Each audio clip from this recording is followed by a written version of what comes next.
ਜੀ ਸਾਰੇ ਦੋਸਤਾਂ ਨੂੰ ਜੀ ਆਇਆਂ ਨੂੰ ਲਾਇਲਪੁਰ ਯੰਗ ਹਿਸਟੋਰੀਅਨ ਕਲੱਬ ਦੇ ਵਿੱਚ। ਜਿਸ ਤਰ੍ਹਾਂ ਕਿ ਸਾਰੇ ਦੋਸਤਾਂ ਨੂੰ ਪਤਾ ਹੈ ਕਿ ਮੰਗਲ ਵਾਲੇ ਦਿਨ ਟਿਊਜ਼ਡੇ ਵਾਲੇ ਦਿਨ ਅਸੀਂ ਇੱਕ ਆਪਣਾ ਪ੍ਰੋਗਰਾਮ ਇੱਕ ਸੈਗਮੈਂਟ ਸ਼ੁਰੂ ਕੀਤਾ ਹੈ, ਸਿਟੀ ਐਜ਼ ਇਟ ਵਾਜ਼ ਦੇ ਨਾਮ ਤੋਂ। ਉਸ 'ਚ ਅਸੀਂ ਸ਼ਹਿਰਾਂ ਦੀ ਤਾਰੀਖ ਦੇ ਹਵਾਲੇ ਨਾਲ ਚੀਜ਼ਾਂ ਇਕੱਠੀਆਂ ਕਰਨੇ ਆ ਤੇ ਉਹਨਾਂ ਦੇ ਅਸੀਂ ਜਿਹੜਾ ਹੈ ਨਾ ਉਹਦੇ ਨਾਲ ਜੁੜੀਆਂ ਹੋਈਆਂ ਪੀਪਲਜ਼ ਹਿਸਟਰੀ, ਲੋਕ ਕੀ ਕਿੱਦਾਂ ਸਨ, ਕੀ ਸੀ, ਉਹਨਾਂ ਨੂੰ ਅਸੀਂ ਇਕੱਠਾ ਕਰਦੇ। ਜਿਹੜੇ ਦੋਸਤ ਸਾਨੂੰ ਵੇਖ ਰਹੇ ਨੇ ਉਹ ਪਲੀਜ਼ ਇਹਨੂੰ ਸ਼ੇਅਰ ਕਰ ਦੇਣ ਔਰ ਦੂਸਰਿਆਂ ਤੱਕ ਮੈਸੇਜ ਵੀ ਪਹੁੰਚਾ ਦੇਣ, ਤਾਂ ਕਿ ਅਸੀਂ ਫਿਰ ਆਪਣਾ ਪ੍ਰੋਗਰਾਮ ਜਿਹੜਾ ਹੈ ਨਾ ਉਹਨੂੰ ਆਪਣੇ ਬਾਜ਼ਾਬਤਾ ਤਰੀਕੇ ਨਾਲ ਜਿਹੜਾ ਹੈ ਸ਼ੁਰੂ ਕਰ ਸਕੀਏ। ਸਾਡੇ ਨਾਲ ਸਾਡੇ ਸਕਾਲਰ ਜਿਹੜੇ ਨੇ ਉਹ ਮੌਜੂਦ ਨੇ, ਆ ਚੁੱਕੇ ਨੇ ਸਾਡੇ ਨਾਲ, ਤੇ ਅਸੀਂ ਜਿਹੜਾ ਹੈ ਉਸ ਪ੍ਰੋਗਰਾਮ ਨੂੰ ਜਿਹੜਾ ਬਾਜ਼ਾਬਤਾ ਸ਼ੁਰੂ ਕਰ ਸਕੀਏ। ਤੁਸੀਂ ਪਲੀਜ਼ ਇਹਨੂੰ ਸ਼ੇਅਰ ਕਰ ਦਿਓ। ਜੀ ਅੱਜ ਅਸੀਂ ਗੱਲ ਕਰੀਏ, ਜਿੱਦਾਂ ਅਸੀਂ ਸ਼ਹਿਰਾਂ ਦੀ ਤਾਰੀਖ ਨੂੰ ਇਕੱਠਿਆ ਕਰਨ ਦਾ ਇੱਕ ਆਰ ਕੀਤਾ, ਇੱਕ ਉਹਦੇ ਵਿੱਚ ਸਭ ਤੋਂ ਜਿਹੜੀ ਉਹ ਅਹਿਮ ਇੱਕ ਅਸੀਂ ਸਮਝਦੇ ਹਾਂ ਕਿ ਗੱਲ ਹੈ ਕਿ ਉਹ ਸ਼ਹਿਰ ਕੀ ਸਨ ਤੇ ਕੀ ਨਹੀਂ, ਔਰ ਉਹਦੇ ਨਾਲ ਪੀਪਲਸ ਜਿਹੜਾ ਲੋਕਾਂ ਦੇ ਜਿਹੜੀ ਉੱਥੇ ਲੋਕ ਸਨ ਉਹ ਕਿਸ ਤਰ੍ਹਾਂ ਸਨ, ਉਹ ਸਾਰੀ ਚੀਜ਼ ਨੂੰ ਅਸੀਂ ਲੈ ਕੇ ਚੱਲ ਰਹੇ ਹਾਂ। ਇਹਦਾ ਤਰੀਕਾਕਾਰ ਇਹ ਬਣਿਆ ਕਿ ਇੱਕ ਸ਼ਹਿਰ ਪੰਜਾਬ ਈਸਟ ਵੱਲੋਂ ਔਰ ਇੱਕ ਜਿਹੜਾ ਹੈ ਉਹ ਪੰਜਾਬ ਦਾ ਸ਼ਹਿਰ ਵੈਸਟ ਵੱਲੋਂ ਅਸੀਂ ਲਵਾਂਗੇ। ਇੱਕ ਇੰਡੀਅਨ ਪੰਜਾਬ ਦਾ ਸ਼ਹਿਰ ਹੋਏਗਾ ਔਰ ਇੱਕ ਸ਼ਹਿਰ ਅਸੀਂ ਲਵਾਂਗੇ ਪਾਕਿਸਤਾਨੀ ਪੰਜਾਬ ਤੋਂ। ਸੋ ਅਸੀਂ ਇਸ ਤਰ੍ਹਾਂ ਇਹ ਆਪਣਾ ਆਰ ਕੀਤਾ। ਸਭ ਤੋਂ ਪਹਿਲੇ ਅਸੀਂ ਜਿਹੜਾ ਸ਼ਹਿਰ ਕੀਤਾ ਸੀ ਉਹ ਅਸੀਂ ਅਟਕ ਤੋਂ ਕੀਤਾ। ਪ੍ਰੋਫੈਸਰ ਅਸਦ ਸਲੀਮ ਸ਼ੇਖ ਹੋਰਾਂ ਨੇ ਉਹਦੇ ਤੇ ਬੜਾ ਖੂਬਸੂਰਤ ਇੱਕ ਲੈਕਚਰ ਦਿੱਤਾ। ਉਸ ਤੋਂ ਬਾਅਦ ਅਸੀਂ ਜਿਹੜਾ ਹੈ ਉਹ ਈਸਟ ਪੰਜਾਬ ਵਿੱਚੋਂ ਕੋਟਕਪੂਰਾ ਪ੍ਰੋਫੈਸਰ ਸੁਭਾਸ਼ ਪਰਿਹਾਰ ਜੀ ਹੋਰਾਂ ਨੇ ਉਹਦੇ ਤੇ ਬੜਾ ਜ਼ਬਰਦਸਤ ਇੱਕ ਬੜਾ ਖੂਬਸੂਰਤ ਇੱਕ ਲੈਕਚਰ ਨਾਲ ਇੱਕ ਪੂਰੀ ਕਹਾਣੀ ਬੜਾ ਅੱਛਾ ਚੱਲਦਾ ਰਿਹਾ। ਅੱਜ ਸਾਡਾ ਇੱਕ ਬਹੁਤ ਹੀ ਅਹਿਮ ਸ਼ਹਿਰ ਪੰਜਾਬ ਦਾ ਉਹ ਸ਼ਹਿਰ ਹੈ ਕਿ ਜਿਹਦੇ ਨਾਲ ਸਾਨੂੰ ਈਸਟ ਜਾਂ ਵੈਸਟ ਲਿਖਣ ਦੀ ਲੋੜ ਨਹੀਂ ਪਈ। ਉਸ ਸ਼ਹਿਰ ਨੂੰ ਸਾਰਿਆਂ ਬੰਨੇ ਹੀ ਜਾਣਿਆ ਜਾਂਦਾ ਸੀ।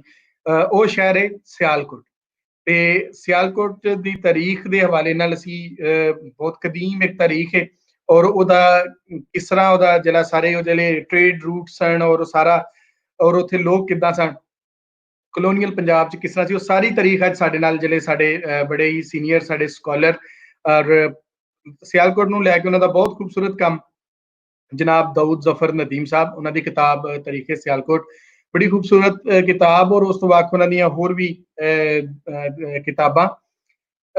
ਇੰਟਰਸਟਿੰਗ ਗੱਲ ਇਹ ਕਿ ਜਨਾਬ ਜਿਹੜੇ ਨੇ ਉਹ ਪੋਲੀਟੀਕਲ ਸਾਇੰਸ ਦੇ ਸਟੂਡੈਂਟ ਨੇ, ਉਹਨਾਂ ਦੇ ਨਾਲ ਉਹਨਾਂ ਨੇ ਜਿਹੜੀ ਹੈ ਉਹ ਰੂਰਲ ਡਿਵੈਲਪਮੈਂਟ ਤੇ ਵੀ ਪੜ੍ਹਿਆ, ਇਸਲਾਮਿਕ ਸਟੱਡੀਜ਼ ਵੀ ਪੜ੍ਹੀ। ਲੇਕਿਨ ਜਿੱਥੇ ਉਹ ਤਾਰੀਖ ਦਾ ਕੰਮ ਇਕੱਠਾ ਕਰਦੇ ਨੇ ਉਹਦੇ ਨਾਲ ਨਾਲ ਉਹਨਾਂ ਨੂੰ ਕਾਫੀ ਹੱਦ ਤੱਕ ਜਿਹੜਾ ਉਹਨਾਂ ਦਾ ਜਿਹੜਾ ਮੈਨੂੰ ਜਿਹੜਾ ਇੰਟਰਸਟਿੰਗ ਲੱਗਾ, ਉਹਨਾਂ ਦਾ ਹਿੰਦੀ, ਗੁਰਮੁਖੀ ਔਰ ਇਸ ਤਰ੍ਹਾਂ ਸਾਰੀਆਂ ਜ਼ੁਬਾਨਾਂ ਨੂੰ ਪੜ੍ਹਨਾ ਔਰ ਉਹਨੂੰ ਸਮਝਣਾ ਵੀ ਜਨਾਬ ਕਰਦੇ ਨੇ। ਜੰਗ ਨਿਊਜ਼ ਦੇ ਨਾਲ ਟਰਾਂਸਲੇਟਰ ਦੇ ਤੌਰ ਤੇ ਵੀ ਰਹੇ। ਔਰ ਹੁਣ ਉਹਨਾਂ ਦਾ ਜਿਹੜਾ ਕੰਮ ਜਿਹੜਾ ਹੋਰ ਇੰਟਰਸਟਿੰਗ ਕੰਮ ਹੈ ਉਹ ਇਹ ਕਿ ਪੂਰੀ ਦੁਨੀਆ ਤੋਂ ਜਿਹੜੀਆਂ ਸ਼ਾਰਟ ਸਟੋਰੀਜ਼ ਨੇ ਉਹਨਾਂ ਨੂੰ ਪੰਜਾਬੀ 'ਚ ਉਹਦਾ ਟਰਾਂਸਲੇਟ ਕੀਤਾ, ਪੰਜਾਬੀ 'ਚੋਂ ਲੱਥਾ ਕੀਤਾ, ਤੇ ਬਹੁਤ ਸਾਰੀਆਂ ਕਿਤਾਬਾਂ ਦੇ ਮੁਸੰਨਫ ਵੀ ਨੇ। ਤੇ ਅੱਜ ਉਹ ਸਾਡੇ ਨਾਲ ਸਿਆਲਕੋਟ ਦੀ ਤਾਰੀਖ ਦੇ ਹਵਾਲੇ ਨਾਲ ਆਪਣੀ ਗੱਲਬਾਤ ਸਾਂਝੀ ਕਰਨਗੇ। ਸੋ ਮੈਂ ਹੁਣ ਉਹਨਾਂ ਨੂੰ ਰਿਕੁਐਸਟ ਕਰਾਂਗਾ, ਮੇਰੇ ਨਾਲ ਸਟੂਡੀਓ 'ਚ ਮੌਜੂਦ ਨੇ ਜਨਾਬ ਦਾਊਦ ਜ਼ਫਰ ਨਦੀਮ ਸਾਹਿਬ, ਕਿ ਉਹ ਵੀ ਆਣ ਤੇ ਗੱਲਬਾਤ ਕਰਨ। ਪ੍ਰੋਗਰਾਮ ਅੱਜ ਸਾਡਾ ਪ੍ਰੋਗਰਾਮ ਕੁਝ ਇਸ ਤਰ੍ਹਾਂ ਵੀ ਹੈ, ਮੈਂ ਤੁਹਾਨੂੰ ਦੱਸਦਾ ਜਾਵਾਂ ਕਿ ਅਸੀਂ ਕੁਝ ਸਪੈਸ਼ਲ ਅਪੀਅਰੈਂਸ ਵਾਸਤੇ ਕੁਝ ਆਪਣੇ ਜਿਹੜੇ ਦੋਸਤ ਨੇ ਉਹਨਾਂ ਨੂੰ ਵੀ ਰਿਕੁਐਸਟ ਕੀਤੀ ਸੀ, ਜਿੱਦਾਂ ਜਿਹੜੇ ਸਿਆਲਕੋਟ ਤੋਂ ਗਏ ਉਸ ਪਾਰ ਵਾਲੇ ਪੰਜਾਬ ਦੇ ਵਿੱਚ ਉਹ, ਔਰ ਜਿਹੜੇ ਸਿਆਲਕੋਟ ਤੋਂ ਅੱਜ ਬਾਹਰ ਵਸਦੇ ਨੇ, ਕੈਨੇਡਾ ਵਸਦੇ ਨੇ, ਉਹ ਉਹਨਾਂ ਦੋਵਾਂ ਦੀ ਵੱਲੋਂ ਵੀ ਸਾਡੇ ਨਾਲ ਜਿਹੜੇ ਹੈ ਉਹ ਪਾਰਟਿਸਿਪੇਟ ਕਰਨਗੇ ਦੋਸਤ, ਦੋ ਪੰਜਾਬ ਈਸਟ ਪੰਜਾਬ ਤੋਂ ਵੀ ਔਰ ਕੈਨੇਡਾ ਤੋਂ ਵੀ। ਅਸੀਂ ਪ੍ਰੋਗਰਾਮ ਦੇ ਦੌਰਾਨ ਉਹਨਾਂ ਨੂੰ ਵੀ ਬੁਲਾਵਾਂਗੇ, ਫਿਰ ਉਦੋਂ ਉਹਨਾਂ ਦਾ ਤਾਰਫ ਔਰ ਉਹਨਾਂ ਦੇ ਨਾਲ ਛੋਟੀ ਜਿਹੀ ਗੱਲਬਾਤ ਵੀ ਕਰਾਂਗੇ। ਫਿਲਹਾਲ ਮੈਂ ਦਾਊਦ ਜ਼ਫਰ ਨਦੀਮ ਹੋਰਾਂ ਨੂੰ ਜਿਹੜਾ ਹੈ ਉਹ ਇਨਵਾਈਟ ਕਰਨ ਲੱਗਾ। ਜੀ ਸਰ, ਜੀ ਆਇਆਂ ਨੂੰ sir Lyallpur young historian club ਵਿੱਚ।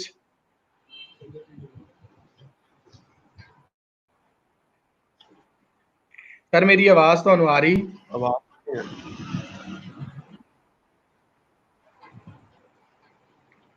जी जी मेरा ख्याल है आवाज का कोई इशू है भी। जी दाऊद साहब,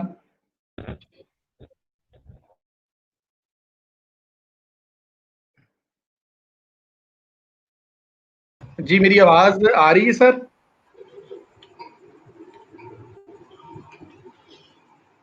आवाज आती पई?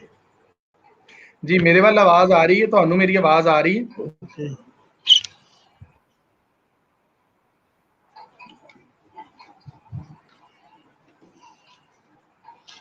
डेटा बहुत दिखाई। हाँ जी सर, आवाज आ रही मेरी? जी आवाज आती पई? ਜੀ ਬਿਲਕੁਲ ਆ ਰਹੀ ਹੈ ਸਰ। ਤੁਸੀਂ ਹੁਣ ਸਕਰੀਨ ਤੇ ਹੋ ਤੇ ਤੁਸੀਂ ਸਰ ਹੁਣ ਸਾਡੇ ਨਾਲ ਜੀ ਆਂਦੀ ਸਿਆਲਕੋਟ ਪਈ ਦੀ ਹੈ, ਗੱਲਬਾਤ ਤੁਹਾਨੂੰ ਆਂਦੀ ਸਾਂਝੀ ਪਈ? ਕਰੋ। ਯੈਸ ਆ ਰਹੀ ਹੈ ਸਰ। ਜੀ ਜੀ ਜੀ ਜੀ ਸਭ ਦੋਸਤਾਂ ਨੂੰ ਸਲਾਮ। ਮੇਰਾ ਨਾਮ ਦਾਊਦ ਜ਼ਫਰ ਹੈ ਤੇ ਸਿਆਲਕੋਟ ਦੀ और कोई हिस्से ऐसे बहुत टाइम चाहिए पर असी ऐसे बहुत थोड़ा सा जायजा लाँगे क्योंकि साढ़े को बहुत थोड़ा वेला है ते असी कोशिश करांगे ते इस वेले दे विच तमाम हिस्से दा थोड़ा जिहा ज़्यादा पेश चाहिए। इस मैनू मेरा बेटा पुनर थोड़ी जी मदद देगा ताकि तुहानू मेरी गल समझने आसानी होए। हाँ जी ਤੇ ਸਿਆਲਕੋਟ ਦੇ ਉੱਤੇ ਉਹਨਾਂ ਨੇ ਥੋੜਾ ਜਿਹਾ ਜਾਇਜ਼ਾ ਲਿਆ ਨਾ, ਉਹ ਮੈਂ ਆਪਣੇ ਬੇਟੇ ਦੇ ਜ਼ਰੀਏ ਤੁਹਾਡੇ ਸਾਹਮਣੇ ਲੈ ਕੇ ਆਵਾਂਗਾ।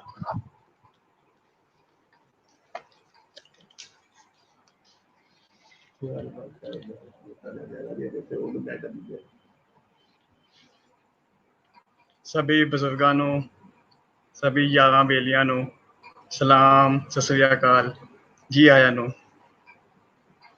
क्योंकि सियालकोट की तो माशाअल्लाह हिस्टरी बड़ी लम्मी है ते साडे कोल टाइम बड़ा घट है, इस वजह नाल असी छेती छेती हुण शुरू करांगे।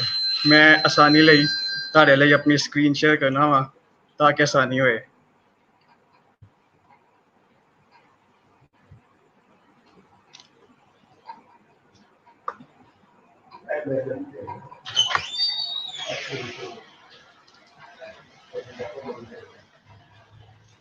सियालकोट की कदामत सानू हड़प्पा की तहजीब के नाल जाके मिलती है।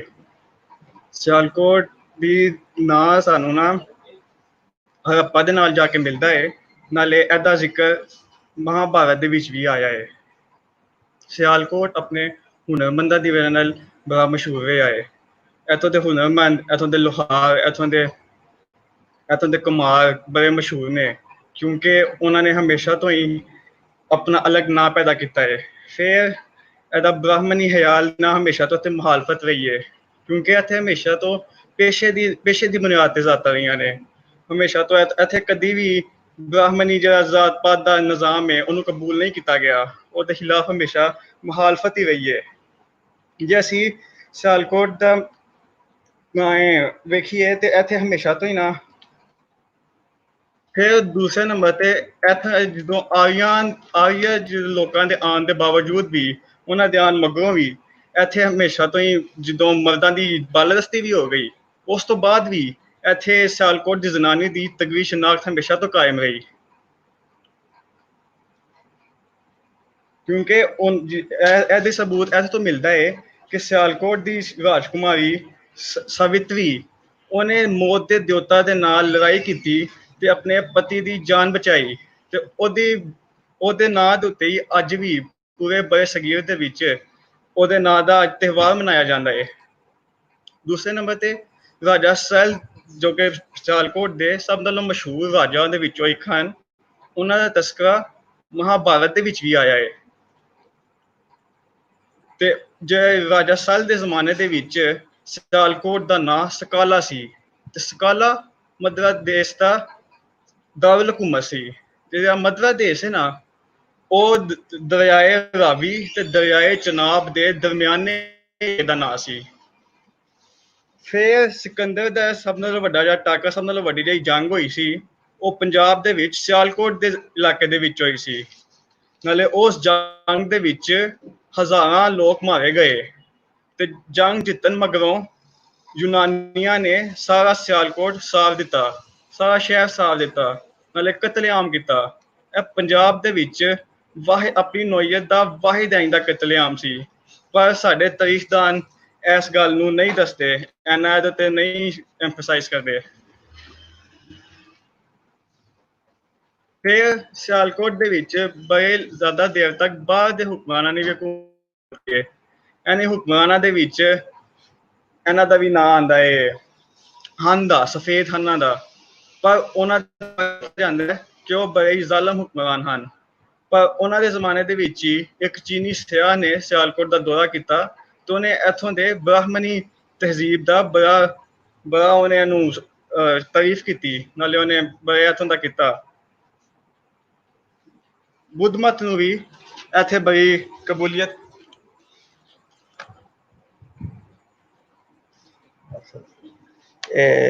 ਮੈਂ ਹੁਣ ਮਾਈ ਆਪਣਾ ਮੈਡਮ ਨੂੰ ਜਵਾਬ ਕਰਾਂਦਾ ਤੇ ਥੋੜਾ ਜਿਹਾ ਉਹ ਦੱਸਣ, ਉਸ ਤੋਂ ਬਾਅਦ ਦੁਬਾਰਾ ਅਸੀਂ ਇਹਨੂੰ ਅੱਗੇ ਵਧਾਉਂਦੇ ਹਾਂ। ਜੀ ਜੀ ਬਿਲਕੁਲ। ਅਸੀਂ ਹੁਣ ਸਾਡੇ ਨਾਲ ਮੈਂ ਦੱਸਦਾ ਜਾਵਾਂ ਆਪਣੇ ਵਿਊਵਰਸ ਨੂੰ ਕਿ ਅਸੀਂ ਇਸ ਵਾਰੀ ਜਿਹੜਾ ਪ੍ਰੋਗਰਾਮ ਰੱਖਿਆ ਸੀ ਇਸ ਤਰ੍ਹਾਂ ਕਿ ਉਸ ਸ਼ਹਿਰ ਤੋਂ ਗਏ ਹੋਏ ਕੁਝ ਲੋਕਾਂ ਦੇ ਨਾਲ ਵੀ ਅਸੀਂ ਗੱਲਬਾਤ ਕਰ ਸਕੀਏ।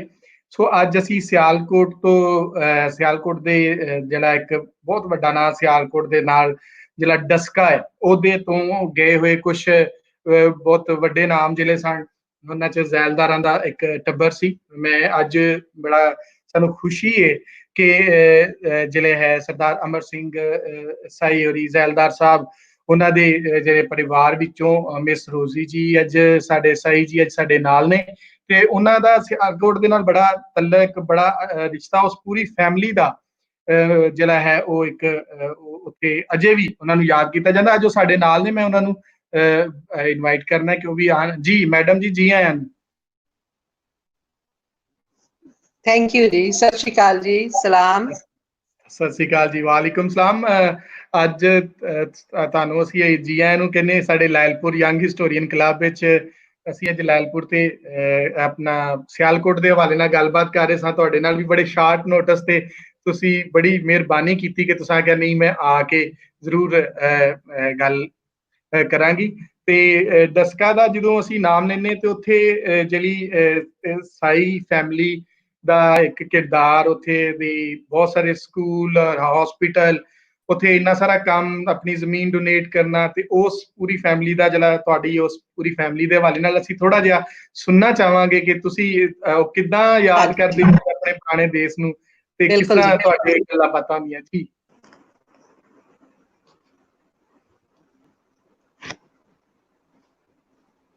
ਜੀ ਤੁਸੀਂ ਗੱਲ ਸ਼ੁਰੂ ਕਰੋ ਜੀ, ਅਸੀਂ ਸੁਣ ਰਹੇ ਹਾਂ।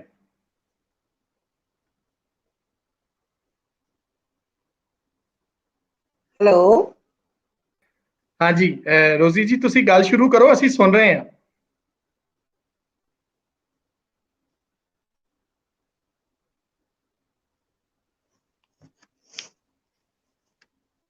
ਹਾਂਜੀ ਗੱਲ ਸ਼ੁਰੂ ਕਰੋ ਜੀ, ਅਸੀਂ ਸੁਣ ਰਹੇ ਹਾਂ। ਤੁਸੀਂ ਮੇਰੀ ਆਵਾਜ਼ ਸੁਣ ਰਹੇ ਹੋ? ਹੈਲੋ, ਹਾਂਜੀ ਹਾਂਜੀ ਆਵਾਜ਼ ਆ ਰਹੀ ਹੈ ਮੈਨੂੰ, ਤੁਹਾਡੀ ਆਵਾਜ਼ ਆ ਰਹੀ ਹੈ, ਤੁਸੀਂ ਗੱਲ ਕਰੋ।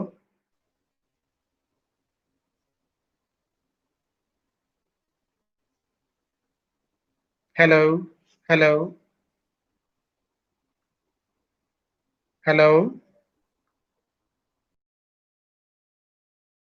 ਜੀ, ਥੋੜਾ ਨੈਟਵਰਕ ਦਾ ਪ੍ਰੋਬਲਮ ਹੈ। ਸੋ ਅੱਜ ਅਸੀਂ ਜਲੀਏ ਪ੍ਰੋਗਰਾਮ ਹੈ ਪਹਿਲੇ ਤੇ ਦਿਨ ਦੇ ਟਾਈਮ ਤੇ ਹੁੰਦਾ ਸੀ, ਲੇਕਿਨ ਹੁਣ ਅਸੀਂ ਕਿਉਂਕਿ ਲੋਕਾਂ ਨੇ ਸਾਨੂੰ ਜਿਹੜੀ ਇਹ ਪੂਰੀ ਇੱਕ ਸੁਜੈਸ਼ਨਸ ਦਿੱਤੀਆਂ ਕਿ ਅਸੀਂ ਇਹਨੂੰ ਇਹ ਜਿਹੜੀ ਹੈ ਉਹ ਰਾਤ ਵੇਲੇ ਕਰੀਏ 9 ਵਜੇ ਦੇ ਟਾਈਮ ਦੇ ਮੁਤਾਬਕ ਹੀ, ਤੇ ਅੱਜ 9 ਵਜੇ ਹੈ। ਜੀ ਮੈਡਮ ਤੁਸੀਂ ਆਵਾਜ਼ ਸੁਣ ਰਹੇ ਹੋ ਮੇਰੀ? ਹਾਂਜੀ ਹਾਂਜੀ, ਮੇਰੇ ਖਿਆਲ ਚ ਕੁਝ ਨੈਟਵਰਕ ਦੀ ਪ੍ਰੋਬਲਮ ਆ, ਨੈਟਵਰਕ ਦੀ ਪ੍ਰੋਬਲਮ ਹੈ। ਤੁਸੀਂ ਗੱਲਬਾਤ ਸ਼ੁਰੂ ਕਰੋ, ਅਸੀਂ ਸੁਣ ਰਹੇ ਹਾਂ। ਹਾਂਜੀ ਬਿਲਕੁਲ ਜੀ, ਬਹੁਤ ਵਧੀਆ ਲੱਗਾ ਮੈਨੂੰ ਵੀ ਤੁਹਾਡੇ ਨਾਲ ਅੱਜ ਗੱਲ ਕਰਕੇ। ਮੇਰੇ ਇਨ-ਲॉज ਸੀਗੇ ਡਸਕੇ ਤੋਂ, ਔਰ ਜਿਹੜੇ ਸਰਦਾਰ ਸਾਹਿਬ ਸਰਦਾਰ ਅਮਰ ਸਿੰਘ ਸਨ, ਮੇਰੇ ਦਾਦਾ ਸਸੁਰ ਸਨ, ਉਹ ਡਸਕੇ ਨੂੰ ਬਿਲੋਂਗ ਕਰਦੇ ਸਨ ਔਰ ਉੱਥੇ ਜ਼ੈਲਦਾਰ ਸਨ। ਉਹਨਾਂ ਦੇ ਫਾਦਰ ਸਾਹਿਬ ਸਰਦਾਰ ਬਹਾਦਰ ਸਰਦਾਰ ਲੱਖਾ ਸਿੰਘ ਸੂਬੇਦਾਰ ਮੇਜਰ ਸਫੈਦਪੁਰ ਸੀ ਉਹਨਾਂ ਕੋਲ ਟਾਈਟਲ, ਉਹ ਵੀ ਉੱਥੇ ਹੀ ਸੀਗੇ। ਔਰ ਮੇਰੇ ਫਾਦਰ ਇਨ ਲॉ ਆ, ਉਹਨਾਂ ਕੋਲੋਂ ਹੀ ਮੈਂ ਗੱਲਾਂ ਸੁਣੀਆਂ ਹੋਈਆਂ ਨੇ ਡਸਕੇ ਦੇ ਬਾਰੇ 'ਚ। ਔਰ ਮੇਰੇ ਦਾਦੀ ਸੱਸ ਸਨ, ਉਹ ਵੀ ਉੱਥੋਂ ਦਾ ਜ਼ਿਕਰ ਕਰਦੇ ਸਨ ਹਮੇਸ਼ਾ, ਹਰ ਇੱਕ ਗੱਲ ਦੇ ਨਾਲ ਉਹਨਾਂ ਦਾ ਉਹ ਜ਼ਿਕਰ ਕਰਦੇ ਨੇ ਉੱਥੋਂ ਦਾ, ਡਸਕੇ ਦਾ। ਔਰ ਉੱਥੋਂ ਦੇ ਮੇਰੇ ਫਾਦਰ ਇਨ ਲਾ ਬਿਲਕੁਲ ਠੀਕ ਠਾਕ ਸਨ। 2 ਸਾਲ ਪਹਿਲਾਂ ਉਹਨਾਂ ਨੂੰ ਸਟ੍ਰੋਕ ਆਇਆ, ਉਹਦੇ ਕਰਕੇ ਥੋੜੀ ਉਹਨਾਂ ਦੀ ਪ੍ਰੋਬਲਮ ਹੋ ਗਈ, ਮੈਮਰੀ ਲਾਸ ਸੀ। ਤੇ ਕਾਫੀ ਸਾਰੀਆਂ, ਮੇਰੇ ਖਿਆਲ 2 ਸਾਲ ਪਹਿਲਾਂ ਸਾਡੀ ਗੱਲ ਹੁੰਦੀ ਤੇ ਉਹ ਬਹੁਤ ਵਧੀਆ ਦੱਸ ਸਕਦੇ ਸਨ, ਸਾਰਾ ਕੁਝ ਖੁਦ ਦੱਸ ਸਕਦੇ ਸਨ। ਪਰ ਹੁਣ ਕਾਫੀ ਉਹਨਾਂ ਦਾ ਮੈਮਰੀ ਲਾਸ ਹੋਣ ਕਰਕੇ ਕਾਫੀ ਚੀਜ਼ਾਂ ਉਹ ਭੁੱਲ ਗਏ ਨੇ ਔਰ ਉਹਨਾਂ ਨੂੰ ਯਾਦ ਨਹੀਂ। ਪਰ ਜੋ ਉਹਨਾਂ ਨੇ ਸਾਡੇ ਨਾਲ ਘੱਟ ਸ਼ੇਅਰ ਕੀਤੀਆਂ, ਉਹ ਉਹਨਾਂ ਦੇ ਬਾਰੇ ਮੈਂ ਦੱਸ ਸਕਦੀ ਹਾਂ ਤੁਹਾਨੂੰ। ਉਹਦੇ 'ਚ ਜਿਹੜੇ ਸਰਦਾਰ ਅਮਰ ਸਿੰਘ ਸਨ ਜੈਲਦਾਰ ਸਾਹਿਬ, ਬਹੁਤ ਹੀ ਨੇਕ ਔਰ ਬਹੁਤ ਅਗਾਂਹ ਵਧੂ ਸੋਚਦੇ ਸਨ। ਉਹਨਾਂ ਨੇ ਉੱਥੇ ਡਸਕੇ ਦੇ ਵਿੱਚ ਹਸਪੀਟਲ ਸੀਗਾ, ਪਹਿਲਾਂ ਤਾਂ ਇੱਕ ਛੋਟਾ ਹਸਪੀਟਲ ਬਣਵਾਇਆ ਸੀਗਾ, ਫਿਰ ਬਾਅਦ ਤੋਂ ਸ਼ਾਇਦ ਉਹਨਾਂ ਨੂੰ ਲੱਗਾ ਕਿ ਇਹ ਛੋਟਾ ਆ। ਉਸ ਤੋਂ ਬਾਅਦ ਉਹਨਾਂ ਨੇ, ਜਿੱਥੇ ਅੱਜ ਕੱਲ੍ਹ ਮੈਂ ਸੁਣਿਆ ਹੋਇਆ ਕਿ ਸਿਵਲ ਹਸਪੀਟਲ ਬਣਿਆ ਹੋਇਆ ਡਸਕਾ ਦਾ, ਉਹ ਵੀ ਉਹਨਾਂ ਨੇ ਜਗ੍ਹਾ ਡੋਨੇਟ ਕੀਤੀ ਸੀ ਉਸ ਟਾਈਮ ਤੇ, 4 ਏਕੜ ਜਗ੍ਹਾ ਹਸਪੀਟਲ ਨੂੰ, ਸਿਵਲ ਹਸਪੀਟਲ ਨੂੰ। ਫਿਰ ਉੱਥੇ ਗਰਲ ਸਕੂਲ ਸੀਗਾ, ਉਹ ਵੀ ਜਗ੍ਹਾ ਉਹਨਾਂ ਨੇ ਡੋਨੇਟ ਕੀਤੀ ਸੀ, ਲੜਕੀਆਂ ਦਾ ਸਕੂਲ ਸੀਗਾ ਡਸਕਾ ਦੇ ਵਿੱਚ। ਔਰ ਕਾਫੀ ਸਾਰੀਆਂ ਚੀਜ਼ਾਂ ਸਨ, ਕਾਫੀ ਕੁਛ ਉਹਨਾਂ ਨੇ ਕੀਤਾ ਸੀਗਾ, ਮੈਨੂੰ ਲੱਗਦਾ ਕਿ ਸੁਸਾਇਟੀ। ਜਦਕਿ ਜਿਹੜੇ ਉਹਨਾਂ ਦੇ ਫਾਦਰ ਸਾਹਿਬ ਸਨ ਸਰਦਾਰ ਬਹਾਦਰ ਸਰਦਾਰ ਲੱਖਾ ਸਿੰਘ ਜੀ ਸੂਬੇਦਾਰ ਮੇਜਰ, ਉਹ ਸਫੇਦਪੋਸ਼ ਵੀ ਸਨ ਔਰ ਜਿਹੜੀ ਉੱਥੋਂ ਦੀ ਮਿਊਨਿਸਪੈਲਿਟੀ ਕਮੇਟੀ ਸੀਗੀ ਉਹਦੇ ਵਾਈਸ ਪ੍ਰੈਜ਼ੀਡੈਂਟ ਸਨ ਉਸ ਟਾਈਮ ਤੇ ਉਹ। ਔਰ ਜਦੋਂ 1947 ਦਾ ਹੋਇਆ ਆ, ਪਾਰਟੀਸ਼ਨ ਹੋਈ ਆ, ਉਸ ਟਾਈਮ ਤੇ ਉਹਨਾਂ ਮੇਰੇ ਤਾਇਆ ਸਸੁਰ ਸਨ, ਉਹ ਤਹਿਸੀਲਦਾਰ ਸੀਗੇ ਉਸ ਟਾਈਮ ਤੇ। ਉਹ ਵਜ਼ੀਰਾਬਾਦ ਉਹਨਾਂ ਦੀ ਪੋਸਟਿੰਗ ਸੀਗੀ। ਔਰ ਮੇਰੇ ਖਿਆਲ 'ਚ ਕਿ ਉੱਥੇ ਜਦ ਕਿ ਦਾਰ ਜੀ ਉਹਨਾਂ ਦੇ ਦੱਸਣ ਮੁਤਾਬਕ ਕਿ ਡਸਕੇ ਦੇ ਵਿੱਚ ਤੇ ਕੁਛ ਵੀ ਇੱਦਾਂ ਦੀ ਨਹੀਂ ਸੀ, ਕੁਛ ਕ੍ਰਾਈਸਿਸ ਦਾ ਜਾਂ ਕੁਛ ਨਹੀਂ ਸੀਗਾ, ਕਿਉਂਕਿ ਉੱਥੇ ਸਾਰੇ ਜਾਣੇ ਬੜੇ ਵਧੀਆ ਤਰੀਕੇ ਨਾਲ ਔਰ ਫੈਮਿਲੀ ਵਾਂਗੂ ਸਾਰੇ ਰਹਿੰਦੇ ਸੀਗੇ। ਉੱਥੇ ਕੋਈ ਵੀ ਪ੍ਰੋਬਲਮ ਕਿਸੇ ਨੂੰ ਵੀ ਫੇਸ ਆਊਟ ਨਹੀਂ ਕਰਨੀ ਪਈ। ਸਾਡੇ ਲੋਕਾਂ ਨੂੰ ਸਾਰੇ ਬੜੇ ਪਿਆਰ ਮੁਹੱਬਤ ਨਾਲ ਛੱਡ ਕੇ ਗਏ ਸਨ, ਬਾਰਡਰ ਕ੍ਰਾਸ ਕਰਾ ਕੇ ਗਏ ਸੀ। ਪਰ ਜਿੱਥੇ ਤਾਇਆ ਜੀ ਸੀਗੇ ਸਾਡੇ, ਉੱਥੇ ਸ਼ਾਇਦ ਕਾਫੀ ਪ੍ਰੋਬਲਮ ਸੀ। ਔਰ ਉੱਥੋਂ ਦੀ ਫੈਮਿਲੀ ਸੀ, ਸਾਈ ਫੈਮਿਲੀ ਸੀਗੀ, ਚੌਧਰੀ ਸ਼ਕਰੁੱਲਾ ਖਾਨ ਸਾਹਿਬ ਸਨ। ਉਹਨਾਂ ਨੇ, ਉਹ ਜਾ ਕੇ ਤਾਇਆ ਜੀ ਨੂੰ ਉੱਥੋਂ ਲੈ ਕੇ ਆਏ ਸਨ। ਇੰਨੀ ਮਤਲਬ ਬਹੁਤ ਬੁਰੇ ਹਾਲਾਤ ਸਨ ਉੱਥੇ, ਪਰ ਉੱਥੇ ਜਾ ਕੇ ਉਹ ਖੁਦ ਲੈ ਕੇ ਆਏ ਸਨ। ਔਰ ਕਿਸੇ ਨੂੰ ਵੀ ਉਹਨਾਂ ਨੇ ਹੱਥ ਨਹੀਂ ਲਗਾਉਣ ਦਿੱਤਾ ਸੀ ਤਾਇਆ ਜੀ ਨੂੰ। ਔਰ ਬਿਲਕੁਲ ਕਹਿੰਦੇ ਸੀਗੇ ਕਿ ਇਹ ਮੇਰਾ ਖੁਦ ਦਾ ਬੇਟਾ ਆ, ਕੋਈ ਵੀ ਇਹਨਾਂ ਨੂੰ ਤੱਕ ਨਹੀਂ ਕਰ ਸਕਦਾ। ਔਰ ਇਹ ਦੇਖੋ ਤੁਸੀਂ, ਇਹ ਚੀਜ਼ਾਂ ਅੱਜ ਵੀ ਘਰ ਦੇ ਵਿੱਚ ਜਦੋਂ ਦਾਰ ਜੀ ਹੁਣੀ ਡਿਸਕਸ ਕਰਦੇ ਨੇ ਤੇ ਉਹਨਾਂ ਦਾ ਬਹੁਤ ਜ਼ਿਆਦਾ ਮਨ ਭਰ ਜਾਂਦਾ ਯਾਦ ਕਰਕੇ ਚੌਧਰੀ ਸਾਹਿਬ ਉਹਨਾਂ ਦੀ ਫੈਮਿਲੀ ਨੂੰ। ਔਰ ਉਹਨਾਂ ਦੇ ਵੱਡੇ ਬ੍ਰਦਰ ਸਨ ਚੌਧਰੀ ਸਰ ਜਫਰੁੱਲਾ ਖਾਨ ਸਾਹਿਬ ਸੀਗੇ, ਔਰ ਉਹਨਾਂ ਦੇ ਛੋਟੇ ਬ੍ਰਦਰ ਵੀ ਸਨ ਚੌਧਰੀ ਅਬਦੁੱਲਾ ਖਾਨ ਸਾਹਿਬ ਔਰ ਚੌਧਰੀ ਅਜ਼ਦੁੱਲਾ ਖਾਨ ਸਾਹਿਬ। ਉਹਨਾਂ ਸਾਰਿਆਂ ਨੂੰ ਯਾਦ ਕਰਦੇ ਨੇ ਔਰ ਅੱਜ ਵੀ ਉਹਨਾਂ ਦੀਆਂ ਅੱਖਾਂ ਦੇ ਵਿੱਚ ਇੰਨੇ ਕੁ ਜ਼ਿਆਦਾ ਅਥਰੂ ਹੁੰਦੇ ਨੇ, ਮੈਂ ਐਕਸਪਲੇਨ ਨਹੀਂ ਕਰ ਸਕਦੀ ਜੀ।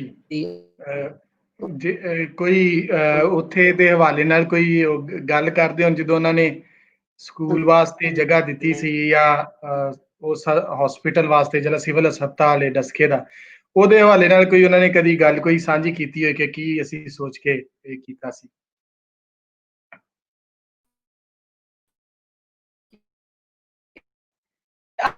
ਅੱਜ ਵੀ ਉਹਨਾਂ ਨੂੰ ਲੱਗਦਾ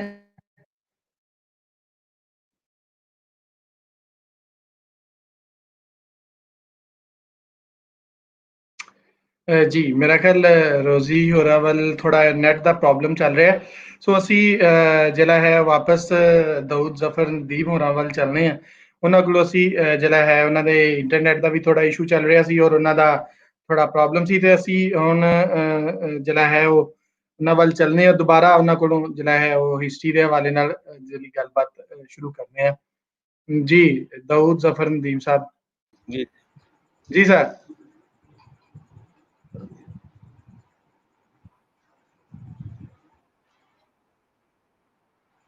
हेलो।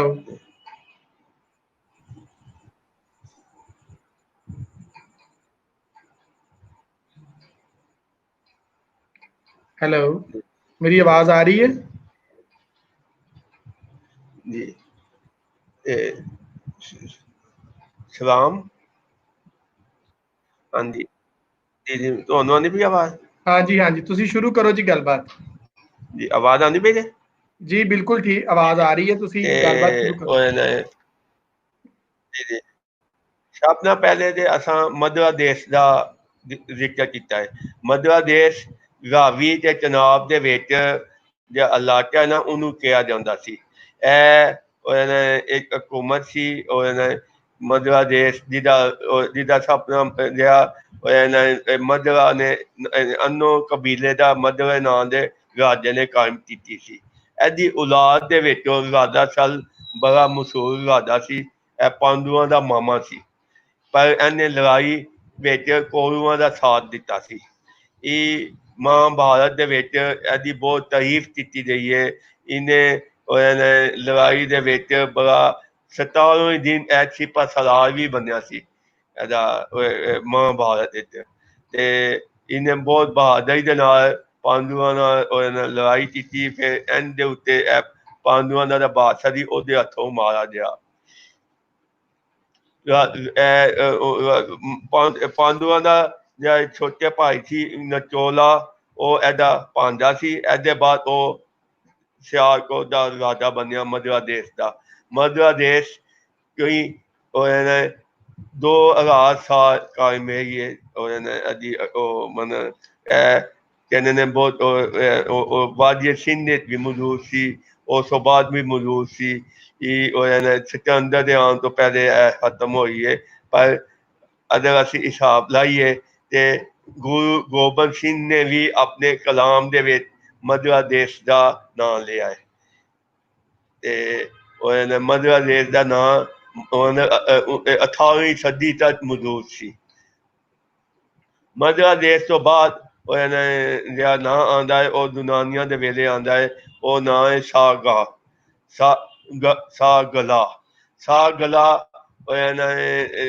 ਨਾਂ ਹੈ ਸਿਕੰਦਰ ਆਜ਼ਮ ਨੇ ਜਿਹਦੇ ਹਮਲਾ ਕੀਤਾ ਤੇ ਫਤਿਹ ਪਾਈ। ਤੇ ਉਸ ਤੋਂ ਬਾਅਦ ਉਹਨੇ ਉੱਥੇ ਬਹੁਤ ਪੰਜਾਬ ਦੇ ਵਿੱਚ ਇੰਨੀ ਜ਼ਿਆਦਤੀ ਕਿਸੇ ਸ਼ਹਿਰ ਵਿੱਚ ਨਹੀਂ ਹੋਈ ਜਿੰਨੀ ਜ਼ਿਆਦਤੀ ਸਾਗਲਾ ਵਿੱਚ ਹੋਈ ਹੈ। ਉੱਥੇ ਉਹਨੇ ਬਹੁਤ ਬੰਦਿਆਂ ਨੂੰ ਮਾਰਿਆ ਹੈ। ਉਸ ਤੋਂ ਬਾਅਦ ਉਹਨੇ ਸ਼ਹਿਰ ਨੂੰ ਵੀ ਸਾੜ ਦਿੱਤਾ ਹੈ। ਪਰ ਉਸ ਤੋਂ ਬਾਅਦ ਮੌਰੀਆ ਖਾਨਦਾਨ ਦੀ ਹਕੂਮਤ ਰਹੀ ਹੈ। ਚੰਦਰਗੁਪਤ ਮੌਰੀਆ, ਅਸ਼ੋਕ ਆਜ਼ਮ, ਇਹਨਾਂ ਸਭ ਦੀ ਹਕੂਮਤ ਰਹੀ ਹੈ। ਇਹਨਾਂ ਤੋਂ ਬਾਅਦ ਇੱਥੇ ਆਪਣਾ ਹਕੂਮਤ ਯੂਨਾਨੀ ਖਾਨਦਾਨ ਦੀ ਹਕੂਮਤ ਆਈ ਹੈ। ਯੂਨਾਨੀ ਖਾਨਦਾਨ ਦੇ ਵਿੱਚ ਰਾਜਾ ਮਲੰਡਾ ਇੱਕ ਬਹੁਤ ਹੀ ਮਸ਼ਹੂਰ ਰਾਜਾ ਸੀ। ਜਿਸ ਤਰ੍ਹਾਂ ਇੰਡੀਅਨ ਹਿਸਟਰੀ ਦੇ ਵਿੱਚ ਅਸ਼ੋਕ ਆਜ਼ਮ ਦਾ ਨਾਂ ਆਉਂਦਾ ਹੈ, ਇਸ ਤਰ੍ਹਾਂ ਇੱਥੇ ਰਾਜਾ ਮਲੰਡਾ ਦਾ ਨਾਂ ਆਉਂਦਾ ਹੈ। ਇਹਦੇ ਇੱਥੇ ਬੁੱਧ ਮਤ ਦਾ ਫਰੋਜ਼ ਹੋਇਆ ਹੈ। ਇਹਨੇ ਬੁੱਧ ਮਤ ਕਬੂਲ ਕੀਤਾ ਸੀ ਤੇ ਆਪਣੇ ਤਮਾਮ ਇਲਾਕੇ ਵਿੱਚ ਬੁੱਧ ਮਜ਼ਹਬ ਨੂੰ ਫੈਲਾਇਆ ਸੀ। ਇਹਦੇ ਜ਼ਮਾਨੇ ਵਿੱਚ ਇੱਕ ਬੜਾ ਮਸ਼ਹੂਰ ਬੁੱਧ ਆਲਮ ਨਾਥ ਸਿੰਘਾ ਸਿਆਲਕੋਟ ਆਇਆ। ਉਹਦੇ ਨਾਲ ਇਹਦੀ ਗੱਲਬਾਤ ਹੋਈ। ਉਹ ਅੱਜ ਉਹਦੀ ਗੱਲਬਾਤ ਉਹ ਐਸੀ ਕਿਤਾਬ ਵਿੱਚ ਸ਼ਾਮਲ ਹੈ ਤੇ ਅੱਜ ਵੀ ਬੁੱਧ ਮਤ ਦੀ ਇੱਕ ਮੁਕੱਦਸ ਕਿਤਾਬ ਸਮਝੀ ਜਾਂਦੀ ਹੈ। ਆਪਣਾ ਰਾਜਾ ਮਲੰਡਾ ਜਿਹੜਾ ਹੈ ਉਹਦੀ ਹਕੂਮਤ ਨੂੰ ਸਿਆਲਕੋਟ ਦੀ ਕਾਮਯਾਬ ਹਕੂਮਤ ਤੋਂ ਸਮਾਜ ਦਿੱਤਾ ਜਾਂਦਾ ਹੈ। ਬਹੁਤ ਇਨਸਾਫ, ਬੜਾ ਬਰਾਬਰੀ ਦਾ ਨਿਜ਼ਾਮ। ਹੁਣ ਇਹ ਸਵਾਲ ਉਠਾਇਆ ਜਾ ਸਕਦਾ ਹੈ ਕਿ ਯੂਨਾਨੀ ਨਸਲ ਦੇ ਰਾਜੇ ਨੂੰ ਇੰਨੀ ਇੱਜ਼ਤ ਕਿਉਂ ਮਿਲੀ। ਸਿਆਲਕੋਟ ਦੇ ਲੋਕ ਜਾਤ ਪਾਤ ਦਾ ਬ੍ਰਾਹਮਣ ਦਾ ਨਿਜ਼ਾਮ ਹੈ ਉਹਨੂੰ ਨਹੀਂ ਸੀ ਮੰਨਦੇ। ਇਸ ਵਾਸਤੇ ਉਹਨਾਂ ਨੇ ਇੱਕ ਐਸੇ ਰਾਜੇ ਨੂੰ ਕਬੂਲ ਕੀਤਾ ਜਿਹੜਾ ਜਾਤ ਪਾਤ ਦੇ ਨਿਜ਼ਾਮ ਨੂੰ ਨਹੀਂ ਸੀ ਮੰਨਦਾ ਤੇ ਉਹ ਬੁੱਧ ਮਤ ਮਜ਼ਹਬ ਇੱਥੇ ਕਬੂਲ ਕੀਤਾ ਗਿਆ ਹੈ। ਤੇ ਮਹਾਭਾਰਤ ਵਿੱਚ ਵੀ ਅਗਰ ਅਸੀਂ ਪੜ੍ਹੀਏ ਰਾਜਾ ਸਲ ਦੇ ਟਾਈਮ ਤੇ ਉਹਨਾਂ ਨੇ ਸਿਆਲਕੋਟ ਮੱਧਪ੍ਰਦੇਸ਼ ਨੂੰ ਨਿੰਦਿਆ ਹੈ ਤੇ ਇਹ ਬ੍ਰਾਹਮਣ ਦਾ ਧਰਮ ਨਹੀਂ ਮੰਨਦੇ। ਇੱਥੇ ਕੋਈ ਵੀ ਬੰਦਾ ਭਾਵੇਂ ਉਹ ਸ਼ੂਦਰ ਹੋਏ ਉਹ ਵੀ ਤਰੱਕੀ ਕਰਦਿਆਂ ਹੋਇਆ ਬ੍ਰਾਹਮਣ ਬਣ ਸਕਦਾ ਹੈ। ਉਹ ਮਨ ਇੱਥੇ ਜਾਤ ਪਾਤ ਦੇ ਉਹ ਨਿਜ਼ਾਮ ਨੂੰ ਉਸ ਤਰ੍ਹਾਂ ਨਹੀਂ ਮੰਨਿਆ ਜਾਂਦਾ ਜਿਵੇਂ ਮੰਨਣਾ ਚਾਹੀਦਾ ਹੈ।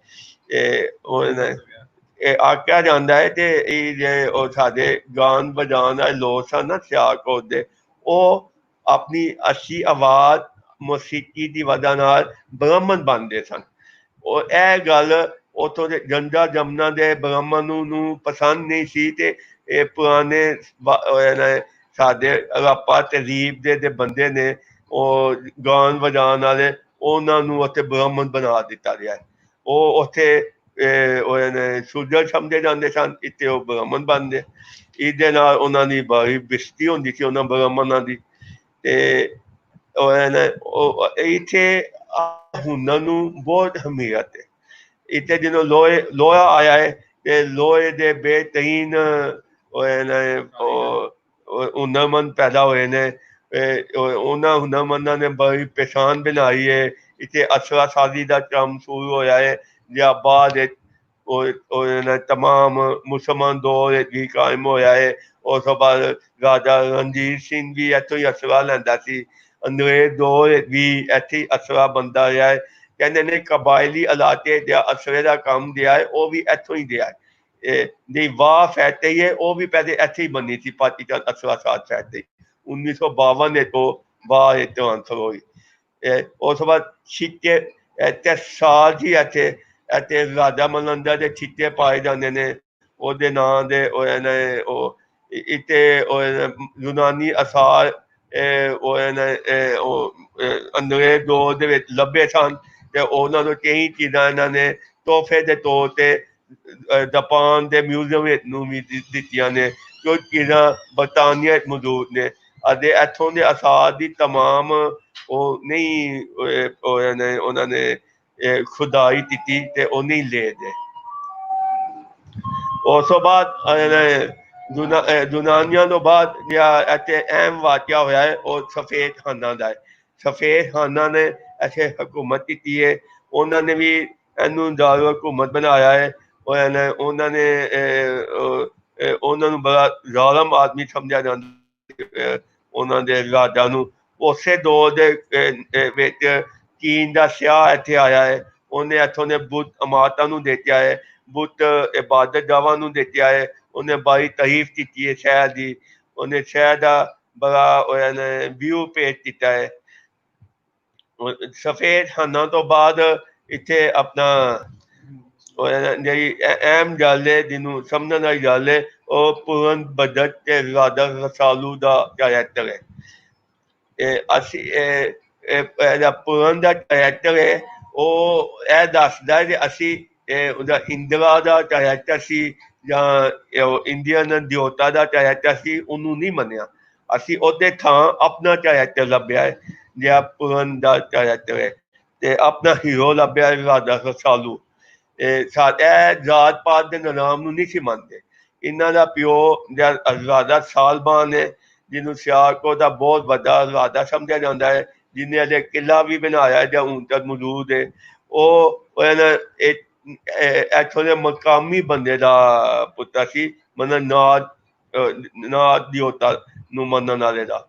ਉਹ ਨਸਲ ਆਰੀਅਨ ਨਹੀਂ ਸੀ ਹੈ, ਉਹਦੀ ਮਾਂ ਆਰੀਅਨ ਨਸਲ ਦੀ ਸੀ। ਤੇ ਉਹਦਾ ਰਾਜਾ ਰਸਾਲੂ ਦਾ ਅਜੇ ਵੀ ਬੜਾ ਵੱਡਾ ਨਾਂ ਹੈ, ਪੂਰਨ ਦਾ ਅਜੇ ਵੀ ਬੜਾ ਵੱਡਾ ਨਾਂ ਹੈ। ਉਹਨਾਂ ਨੂੰ ਇੱਕ ਹੀਰੋ ਦੇ ਹਾਂ ਪੂਰਨ ਦੇ ਟੀਸ਼ਾ ਦੇ ਹੁਣ ਕਾਦਰ ਰਾਜ ਨੇ ਲਿਖਿਆ ਹੈ। ਉਸ ਤੋਂ ਬਾਅਦ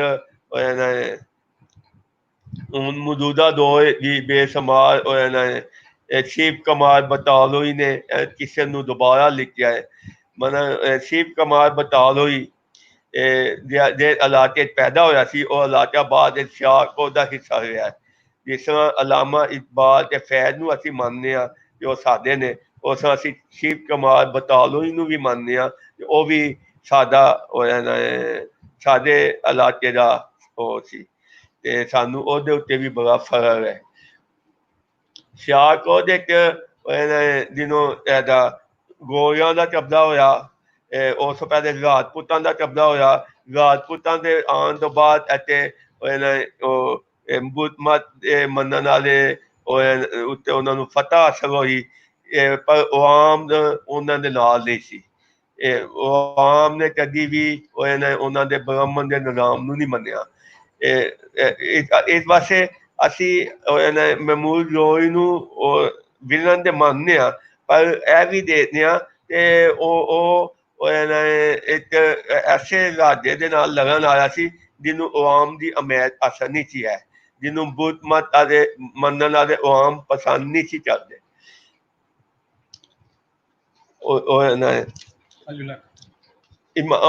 ਮੁਹੰਮਦ ਗੋਰੀ ਨੇ ਇੱਥੇ ਕਬਜ਼ਾ ਕੀਤਾ ਤੇ ਉਹਨੇ ਉਹਦਾ ਰਾਜਾ ਸਾਲਬਨ ਦਾ ਬਣਾਇਆ ਹੋਇਆ ਕਿਲਾ ਸੀ, ਉਹਨੂੰ ਦੁਬਾਰਾ ਉਹਨੇ ਬਣਾਇਆ। ਉਹਨੇ ਇੱਥੋਂ ਜਰਨੂ ਦਾ ਉਹ ਬਾਦਸ਼ਾਹ ਸੀ ਖੁਸਰੋ ਮਲਕ, ਉਹਦੇ ਤੇ ਲਾਹੌਰ ਜਾ ਕੇ ਹਮਲਾ ਕੀਤਾ ਤੇ ਉਹਨੇ ਉੱਥੇ ਉਹਨੇ ਫਤਹ ਪਾਈ, ਪਰ ਉਹਨੇ ਪਹਿਲੇ ਸਿਆਲਕੋਟ ਨੂੰ ਆਪਣਾ ਉਹ ਬਣਾਇਆ ਸੀ ਮਰਕਜ਼। ਮੁਹੰਮਦ ਗੋਰੀ ਨੇ ਇੱਥੋਂ ਇਹਨਾਂ ਨੇ ਖੋਖਰਾਂ ਦੇ ਖਿਲਾਫ ਦੀ ਲੜਾਈ ਹੈ, ਉਹਦੇ ਦੀ ਉਹਨੇ ਸਿਆਲਕੋਟ ਨੂੰ ਆਪਣਾ ਮਰਕਜ਼ ਬਣਾਇਆ ਸੀ। ਮੁਹੰਮਦ ਗੋਰੀ ਤੋਂ ਬਾਅਦ ਜਿਹੜਾ ਅਹਿਮ ਗੱਲ ਹੈ ਉਹ ਇਮਾਮ ਅਲੀ ਉਲ ਹਕ ਦੀ ਗੱਲ ਹੈ। ਇਮਾਮ ਅਲੀ ਉਲ ਹਕ ਬਾਬਾ ਫਰੀਦ ਦੇ ਮੁਰੀਦ ਸਨ, ਉਹ ਇੱਥੇ ਆਏ ਸਨ।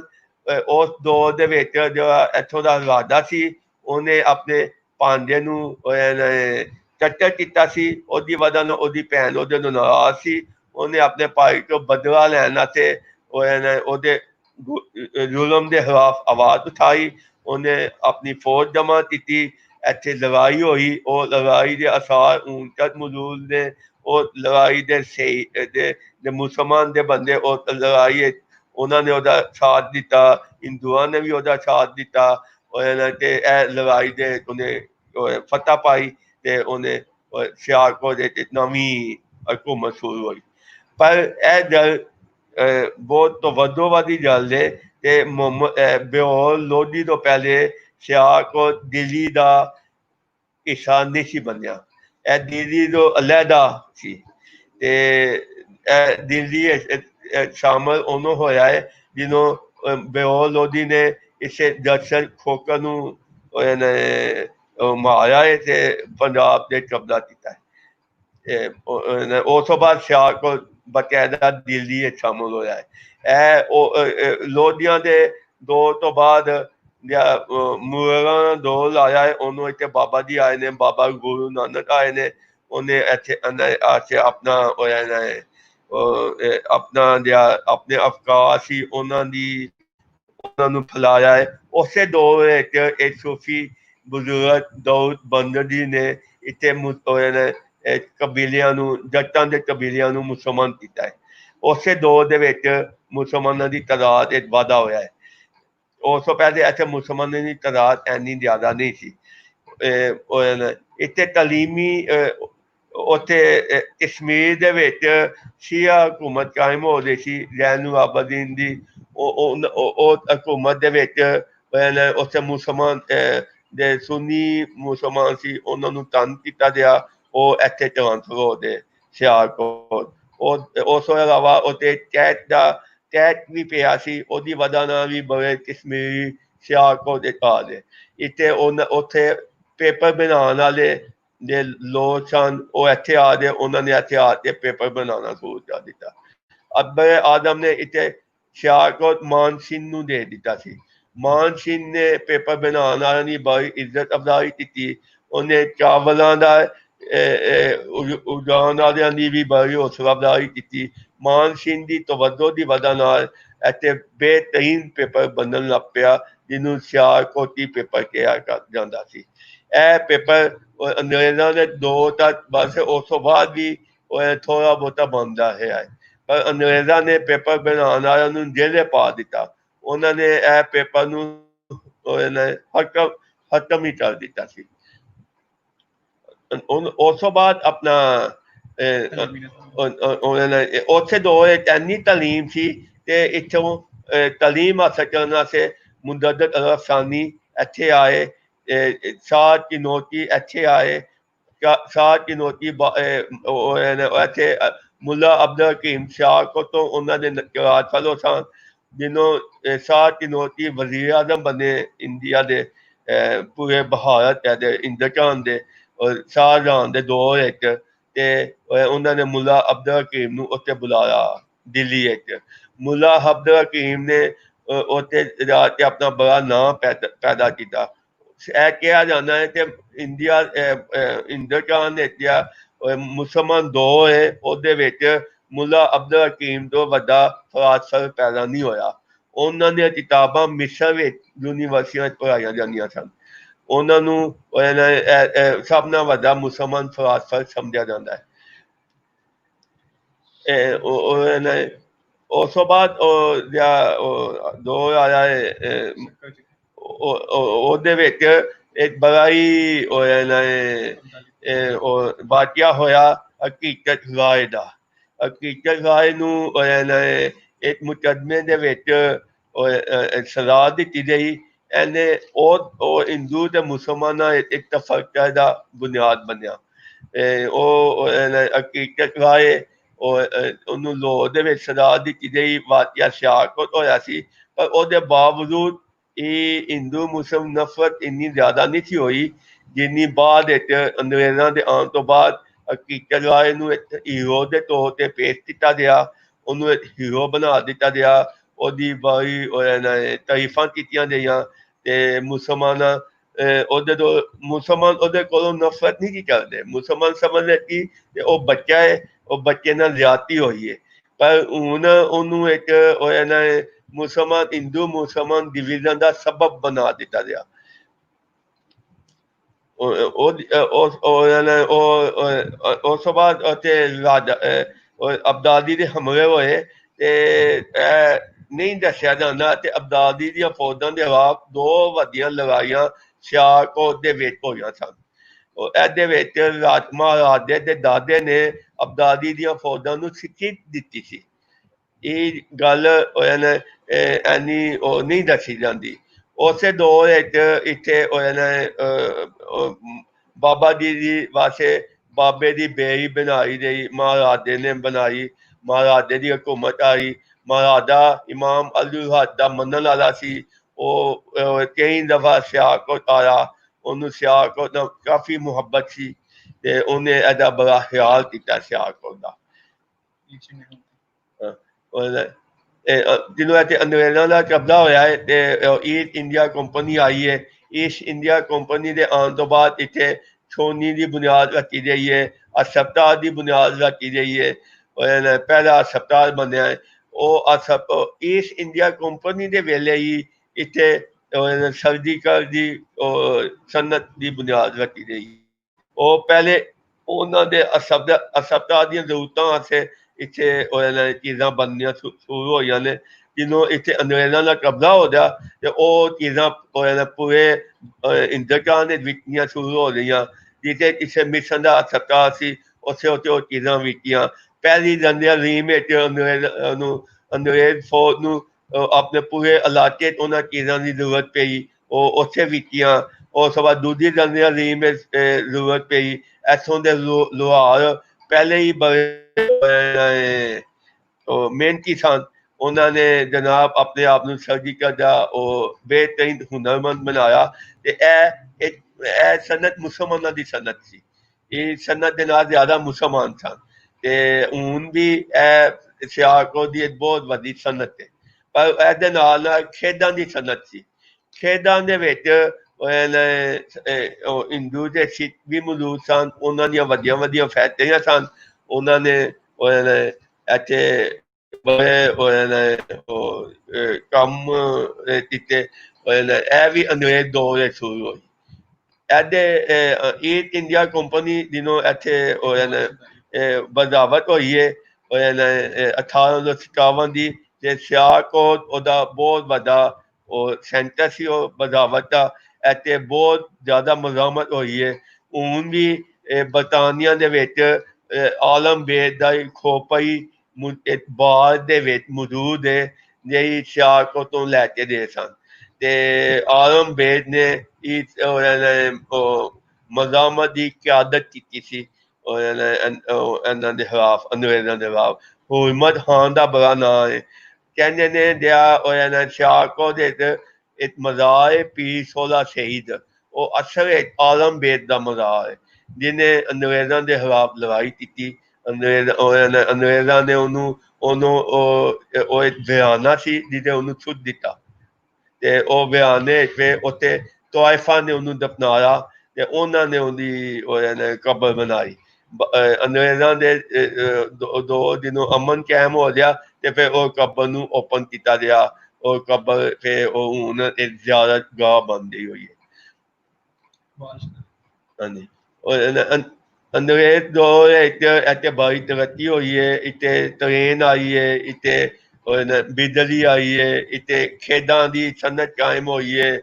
ਇੱਥੇ ਆਪਣਾ ਰਾਬਤੇ ਸ਼ੁਰੂ ਹੋਏ ਨੇ, ਉਹ ਕਿਤਾਬਾਂ ਛਪਣੀਆਂ ਸ਼ੁਰੂ ਹੋਈਆਂ ਨੇ।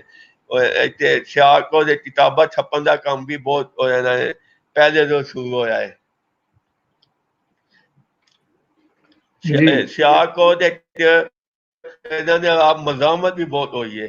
ਇੱਥੇ ਜਿਹਨੂੰ ਗਦਰ ਪਾਰਟੀ ਬਣਨੀ ਹੈ ਤੇ ਇੱਥੋਂ ਦਾ ਇੱਕ ਬੰਦਾ ਉਹਦੇ ਬਾਨੀਆਂ ਵਿੱਚ ਸ਼ਾਮਲ ਸੀ, ਇਕਬਾਲ ਸ਼ਦਾਈ। ਇਕਬਾਲ ਸ਼ਦਾਈ ਬਾਅਦ ਇੱਕ ਮਸੂਲੀਨੀ ਦੇ ਨਾਲ ਰਿਹਾ ਹੈ। ਉਸ ਤੋਂ ਬਾਅਦ ਜਿਹਨੂੰ ਆਜ਼ਾਦ ਹਿੰਦ ਫੌਜ ਬਣੀ ਹੈ ਤੇ ਫਿਰ ਆਜ਼ਾਦ ਹਿੰਦ ਹਕੂਮਤ ਵਾਸਤੇ ਜਾਪਾਨ ਵੀ ਗਿਆ ਹੈ, ਪਰ ਉੱਥੇ ਇਹਦੀ ਇਤਫਾਕ ਨਹੀਂ ਹੋਇਆ ਤੇ ਫਿਰ ਵਾਪਸੀ ਆ ਗਿਆ। ਇਹ 1952 ਦੇ ਸਿਆਲਕੋਟ ਵਾਪਸੀ ਆਇਆ ਹੈ। ਉਹ ਬਹੁਤ ਵੱਡਾ ਆਜ਼ਾਦੀ ਵਾਸਤੇ ਬਹੁਤ ਜ਼ਿਆਦਾ ਕੰਮ ਕੀਤਾ ਹੈ ਤੇ ਇਹਦਾ ਬੜਾ ਵੱਡਾ ਨਾਂ ਹੈ।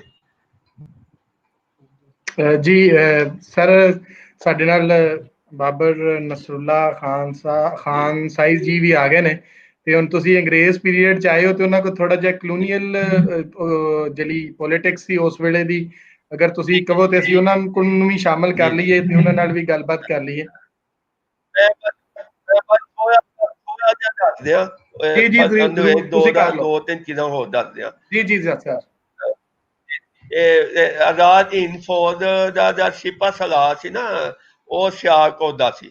ਇਹ ਬੜੀ ਗੱਲ ਹੈ ਤੇ ਸਿਆਲਕੋਟ ਵਿੱਚ ਅੰਗਰੇਜ਼ਾਂ ਦੇ ਖਿਲਾਫ ਲੜਨ ਵਾਲੇ ਵੀ ਬਹੁਤ ਦੇ ਬੰਦੇ ਮੌਜੂਦ ਸਨ, ਪਰ ਉਹਦੇ ਨਾਲ ਜਿਹੜੀ ਅੰਗਰੇਜ਼ ਦੌਰ ਦੀ ਸਿਆਸਤ ਹੈ, ਸਰ ਫਜ਼ਲ ਹੁਸੈਨ ਸਿਆਲਕੋਟ ਵਿੱਚ ਵਕੀਲ ਸਨ, ਸਰ ਜ਼ਫਰੁੱਲਾ ਖਾਨ ਸਾਹਿਬ, ਇਹ ਸਾਰੀਆਂ ਗੱਲਾਂ ਵਾਸਤੇ ਮੈਂ ਤੁਹਾਨੂੰ ਬਾਬਾ ਸਾਹਿਬ ਨੂੰ ਦਾਵਤ ਦੇਣਾ ਤੇ ਉਹ ਦੱਸਣ ਤੇ ਇੱਥੇ ਆਪਣਾ ਯੂਨੀਅਨਿਸਟ ਪਾਰਟੀ ਕਿਵੇਂ ਬਣੀ ਤੇ ਉਹਦਾ ਕਿਵੇਂ ਹਾਲ ਹੈ।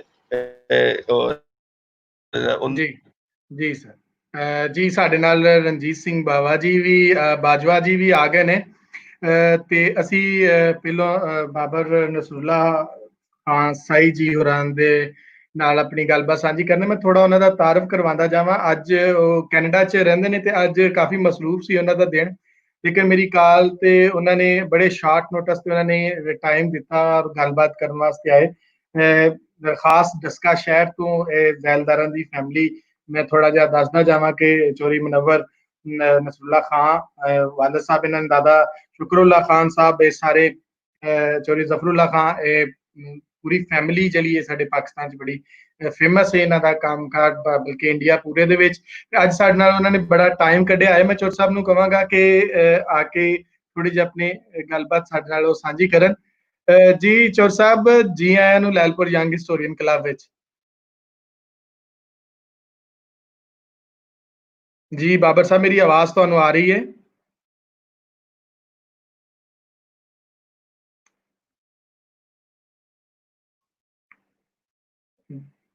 ਬਾਬਰ ਜੀ, ਮੇਰੀ ਆਵਾਜ਼ ਆ ਰਹੀ ਹੈ? ਚੋਰ ਸਾਹਿਬ ਤੁਹਾਨੂੰ, ਤੁਹਾਡਾ ਮਾਈਕ ਆਫ ਹੈ। ਹੈਲੋ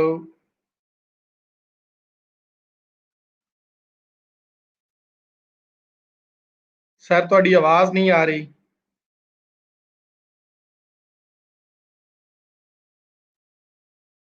ਜੀ ਚੋਰ ਸਾਹਿਬ, ਤੁਹਾਡਾ ਮਾਈਕ ਆਫ ਹੈ, ਤੁਹਾਡੀ ਆਵਾਜ਼ ਮੈਨੂੰ ਨਹੀਂ ਆ ਰਹੀ।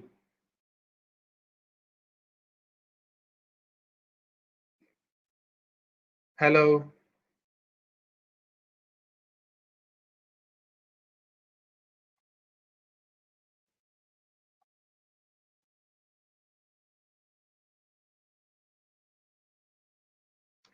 जी बाबर साहब जी, हेलो हेलो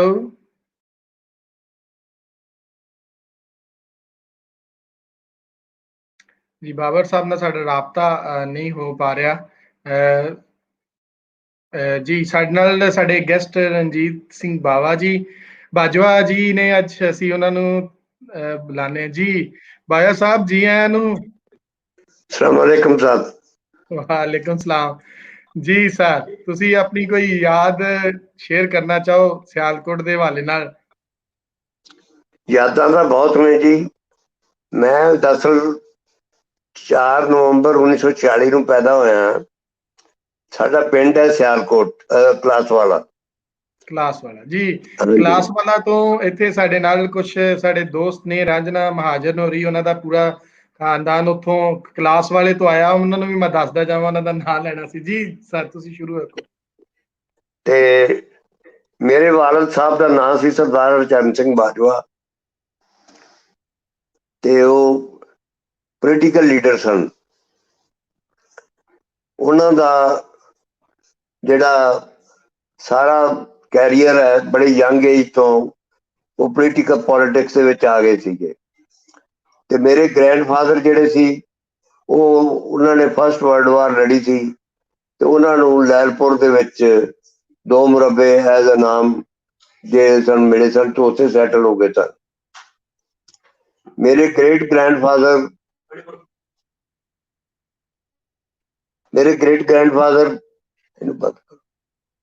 ਸਰਦਾਰ ਬਹਾਦਰ ਜਗਤ ਸਿੰਘ ਬਾਜਵਾ, ਉਹ ਵੀ ਖਿਤਾਬ ਦਾ ਉਹਨਾਂ ਨੂੰ ਹਾਸਲ ਸੀਗਾ ਤੇ ਉਹਨਾਂ ਦੇ ਜਿਹੜੇ ਸਾਰੇ ਖਿਤਾਬਾਤ ਸੀਗੇ, ਉਹਨਾਂ ਨੂੰ ਉਹ ਵੀ ਆਰਡਰ ਆਫ ਬ੍ਰਿਟਿਸ਼ ਅੰਪਾਇਰ ਮਿਲਿਆ ਸੀ। ਤੇ ਮੇਰੇ ਗ੍ਰੈਂਡਫਾਦਰ ਸਾਹਿਬ 5 ਭਰਾ ਸੀ ਤੇ ਕਾਫੀ ਵੱਡਾ ਪਰਿਵਾਰ ਸੀ। ਸਾਰੇ ਵੱਡੇ ਅਹੁਦਿਆਂ ਤੇ ਜ਼ਿਮੀਂਦਾਰੀ ਦੇ ਵਿੱਚ ਮਸ਼ਗੂਲ ਸੀਗੇ। ਮੇਰੇ ਫਾਦਰ ਨੇ ਸਰ ਛੋਟੂ ਰਾਮ ਦੇ ਨਾਲ ਰਲ ਕੇ ਕਿਸਾਨਾਂ ਲਈ ਬਹੁਤ ਵੱਡਾ ਕੰਮ ਕੀਤਾ ਕਿ ਜਿਹੜਾ ਉਸ ਵੇਲੇ ਦਾ ਮਾਲੀਆ ਮਾਫ ਕਰਵਾਇਆ। ਉਸ ਤੋਂ ਬਾਅਦ ਪਾਕਿਸਤਾਨ ਬਣਨ ਤੇ ਪਹਿਲਾਂ ਉਹਨਾਂ ਨੇ ਇੱਕ ਹਾਈ ਸਕੂਲ ਜਿਹੜਾ ਸੀ ਐਸਟੈਬਲਿਸ਼ ਕੀਤਾ, ਜਿਸ ਦਾ ਨਾਂ ਕਲਾਸਵਾਲਾ ਖਾਲਸਾ ਸਕੂਲ ਸੀਗਾ, ਹਾਈ ਸਕੂਲ ਸੀ। ਉਹ ਅੱਜ ਕੱਲ੍ਹ ਸਾਡੇ ਜਿਸ ਗਰਾਂ 'ਚ ਅਸੀਂ ਆ ਕੇ ਪਾਕਿਸਤਾਨ ਤੋਂ ਸੈਟਲ ਹੋਏ, ਕਾਦੀਆਂ ਵਿਖੇ, ਜੋ ਕਿ ਅਹਿਮਦੀਆ ਦੀ ਮਰਕਜ਼ ਜਗ੍ਹਾ ਹੈ, ਮੁਰਤਬ ਜਗ੍ਹਾ ਹੈ, ਉੱਥੇ ਸਥਾਪਿਤ ਹੈ। ਹੌਲੀ ਹੌਲੀ ਮੇਰੇ ਫਾਦਰ ਨੇ ਅਸੈਂਬਲੀ ਦੀਆਂ, ਪ੍ਰੋਵਿੰਸ਼ੀਅਲ ਕੌਂਸਲ ਦੀਆਂ 2 ਇਲੈਕਸ਼ਨ ਲੜੀਆਂ। ਉਹਨਾਂ ਵਿੱਚੋਂ ਇੱਕ 'ਚ ਕਾਮਯਾਬ ਹੋਏ, ਇੱਕ 'ਚ ਨਹੀਂ ਹੋਏ। ਤੇ ਪਰ SGPC ਦੇ ਸ਼੍ਰੋਮਣੀ ਗੁਰਦੁਆਰਾ ਪ੍ਰਬੰਧਕ ਕਮੇਟੀ ਦੇ ਨੇਤਾ ਬਣ ਗਏ ਔਰ ਮਾਸਟਰ ਤਾਰਾ ਸਿੰਘ ਦੇ ਨਾਲ ਰਹੇ। ਲੋਕ ਸੇਵਾ ਉਹਨਾਂ ਦਾ ਵੱਡਾ ਮਨੋਰਥ ਸੀਗਾ ਤੇ ਉਸ ਦੇ ਵਿੱਚ ਉਹਨਾਂ ਨੇ, ਜਦੋਂ ਪਾਕਿਸਤਾਨ ਬਣਿਆ, ਜਦੋਂ ਹੱਲੇ ਸ਼ੁਰੂ ਹੋਏ ਨੇ, ਤਾਂ ਉਹਨਾਂ ਨੇ ਵਾਇਆ ਡੇਰਾ ਬਾਬਾ ਨਾਨਕ ਜਿੰਨੇ ਵੀ ਪ੍ਰਮੁੱਖ ਬਾਜਵਾ ਪਰਿਵਾਰ ਸੀਗੇ ਜਾਂ ਜਿੰਨੇ ਵੀ ਉਸ ਵੇਲੇ ਉਸ ਹੱਲਿਆਂ ਦੇ ਵਿੱਚ ਲੋਕ ਉਧਰੋਂ ਹਿਜਰਤ ਕਰਕੇ ਇੱਧਰ ਆਏ, ਉਹਨਾਂ ਨੂੰ ਡੇਰਾ ਬਾਬਾ ਨਾਨਕ ਤੇ ਬਾਰਡਰ ਤੇ ਇਕੱਠਿਆ ਕੀਤਾ ਔਰ ਰੇਲ ਗੱਡੀ ਨਾਰੋਵਾਲ ਤੋਂ ਰੇਲ ਗੱਡੀ ਜਿਹੜੀ ਸੀ ਉਹ ਆਪ ਚਲਾ ਕੇ ਲਿਆਏ।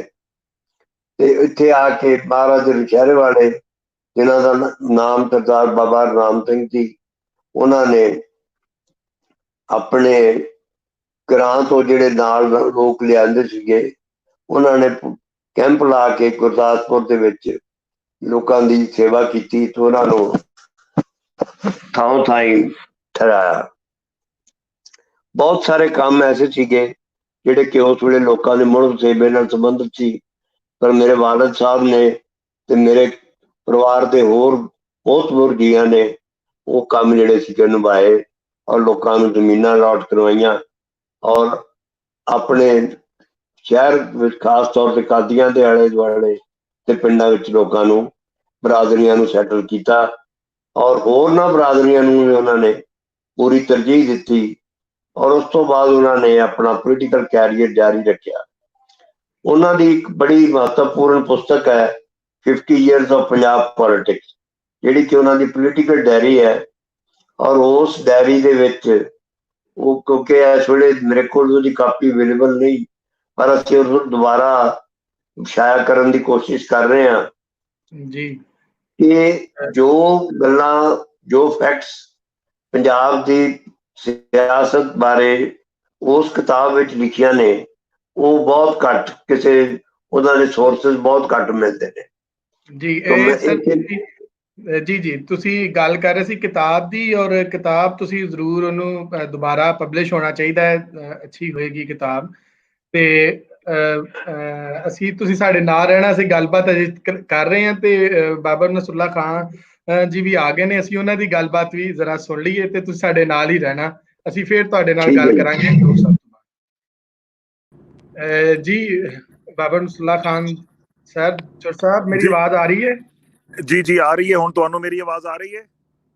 हाँ जी सर, बिल्कुल ਤੁਹਾਡੀ ਆਵਾਜ਼ ਆ ਰਹੀ ਸਰ। ਅਸੀਂ ਹੁਣ ਤੁਹਾਡੇ ਕੋਲ ਜਿਹੜਾ ਹੈ ਦਾਊਦ ਸਾਹਿਬ ਨੇ ਜਿਹੜੀ ਹੁਣ ਕਲੋਨੀਅਲ ਪੀਰੀਅਡ ਦੇ ਵਿੱਚ ਜਿਹੜੀ ਪੰਜਾਬ ਸਿਆਲਕੋਟ ਦੀ ਜਿਹੜੀ ਪੋਲਿਟਿਕਸ ਸੀ ਬ੍ਰਿਟਿਸ਼ ਪੀਰੀਅਡ ਦੀ, ਉਹਦੇ ਹਵਾਲੇ ਨਾਲ ਗੱਲਬਾਤ ਖਾਸ ਕਰ ਯੂਨੀਅਨਿਸਟਾਂ ਨੂੰ ਲੈ ਕੇ, ਔਰ ਉਸ ਵੇਲੇ ਦੀ ਸਾਰੀ ਗੱਲਬਾਤ ਅਸੀਂ ਹੁਣ ਤੁਹਾਡੇ ਨਾਲ ਜਿਹੜੀ ਹੈ ਨਾ ਸਾਂਝੀ ਤੁਸੀਂ ਸਾਡੇ ਨਾਲ ਕਰੋ ਪਲੀਜ਼। ਅੱਛਾ ਜੀ, ਗੁਜ਼ਾਰਿਸ਼ ਹੈ ਵੇ ਕਿ ਸਭ ਤੋਂ ਪਹਿਲਾਂ ਕਿ ਮੈਂ ਇੰਨਾ ਆਈਟੀ ਦਾ ਸਪੈਸ਼ਲਿਸਟ ਨਹੀਂ ਹਾਂ, ਤੇ ਮੈਨੂੰ मैं वो ओल्ड विलेज बॉय की तरह मैनू आंदा नहीं ज्यादा करना, तो पहला शायद ब्लूटूथ लगा होया सी, इस वजह नाल आवाज नहीं सी आ रही। हेलो जी सर, आवाज तुहाडी हुण बिल्कुल ठीक आ रही है, तुसी गलबात जारी रखो सर।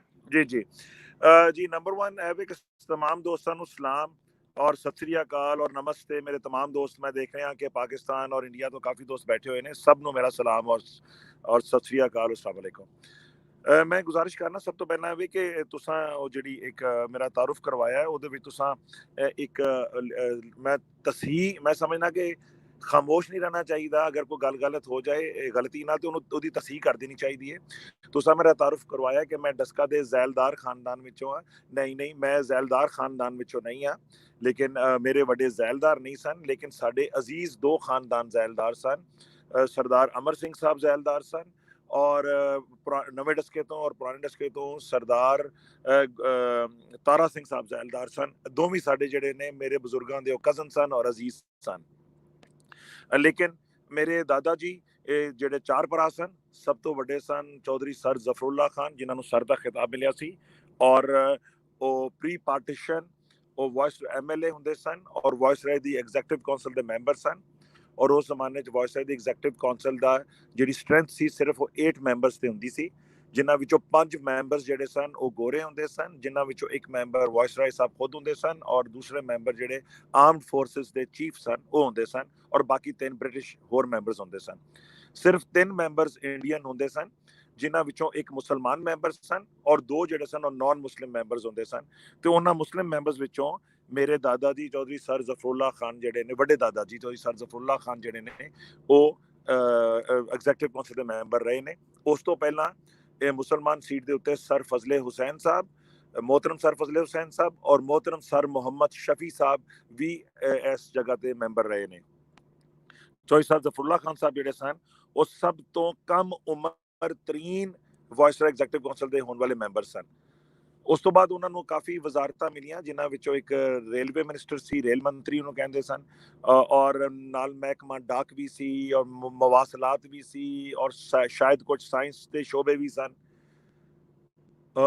उस तो बाद पाकिस्तान बन गया जदों, उस तो बाद वो बने फैडरल कोर्ट ऑफ इंडिया के सीनियर तरीन जज।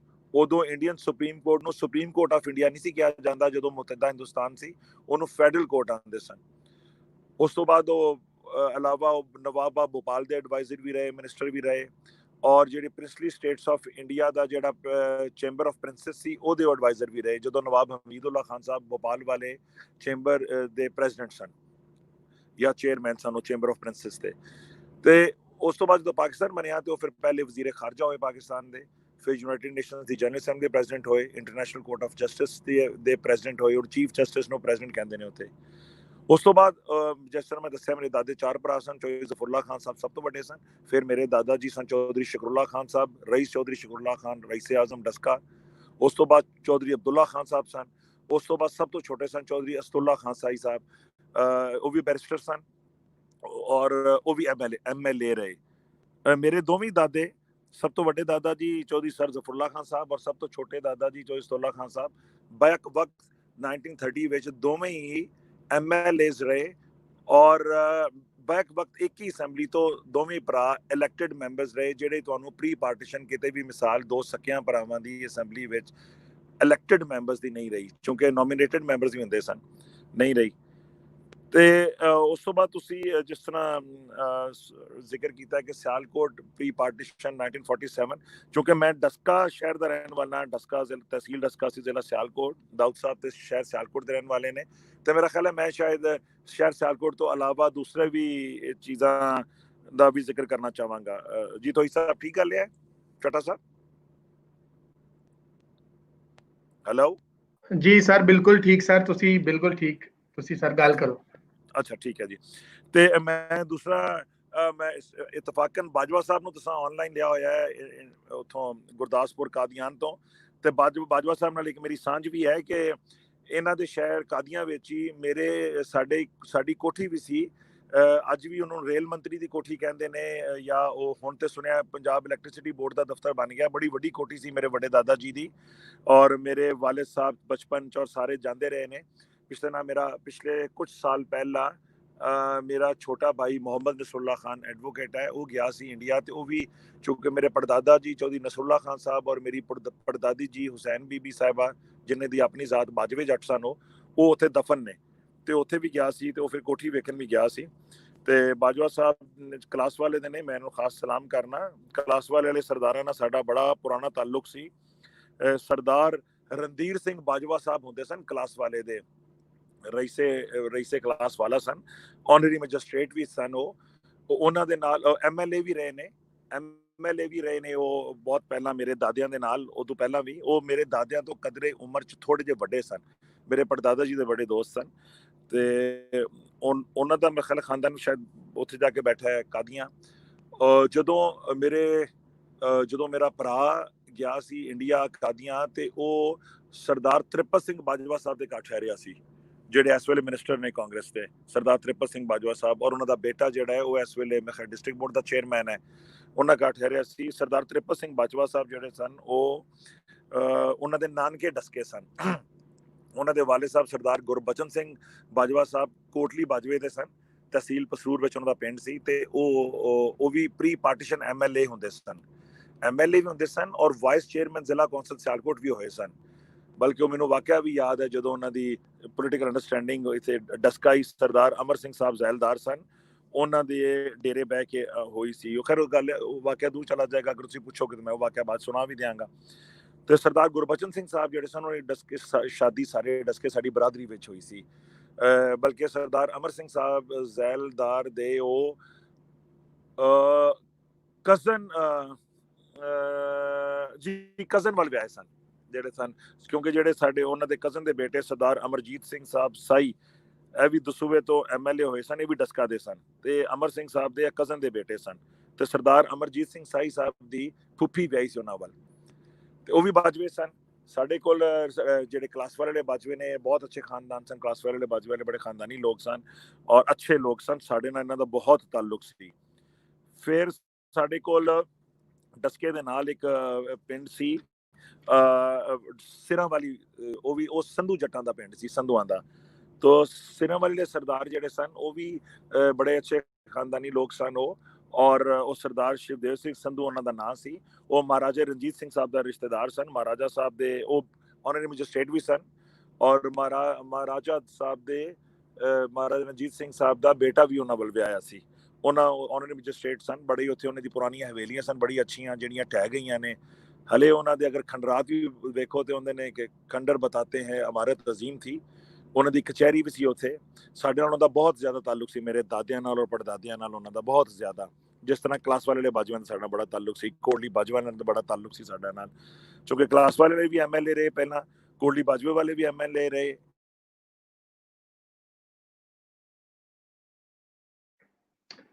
ਜੀ ਮੈਨੂੰ ਲੱਗਦਾ ਥੋੜਾ ਨੈਟ ਦਾ ਪ੍ਰੋਬਲਮ ਆ ਰਿਹਾ। ਚੌਧਰੀ ਸਾਹਿਬ ਨਾਲ ਅਸੀਂ ਦਾਊਦ ਜ਼ਫਰ ਹੋਰਾਂ ਦੇ ਨਾਲ ਗੱਲਬਾਤ ਕਰਨੇ ਆ ਤਾਂ ਕਿ ਉਹ ਸਾਨੂੰ ਅੱਗੋਂ ਤਾਰੀਖ ਦੱਸਣ। ਸਾਡੇ ਦੋਨੇ ਗੈਸਟ ਸਾਡੇ ਨਾਲ ਨੇ, ਅਸੀਂ ਇਹਨਾਂ ਨੂੰ ਵਿੱਚ ਦੁਬਾਰਾ ਜਿਹੜਾ ਗੱਲਬਾਤ ਵਾਸਤੇ ਲਵਾਂਗੇ।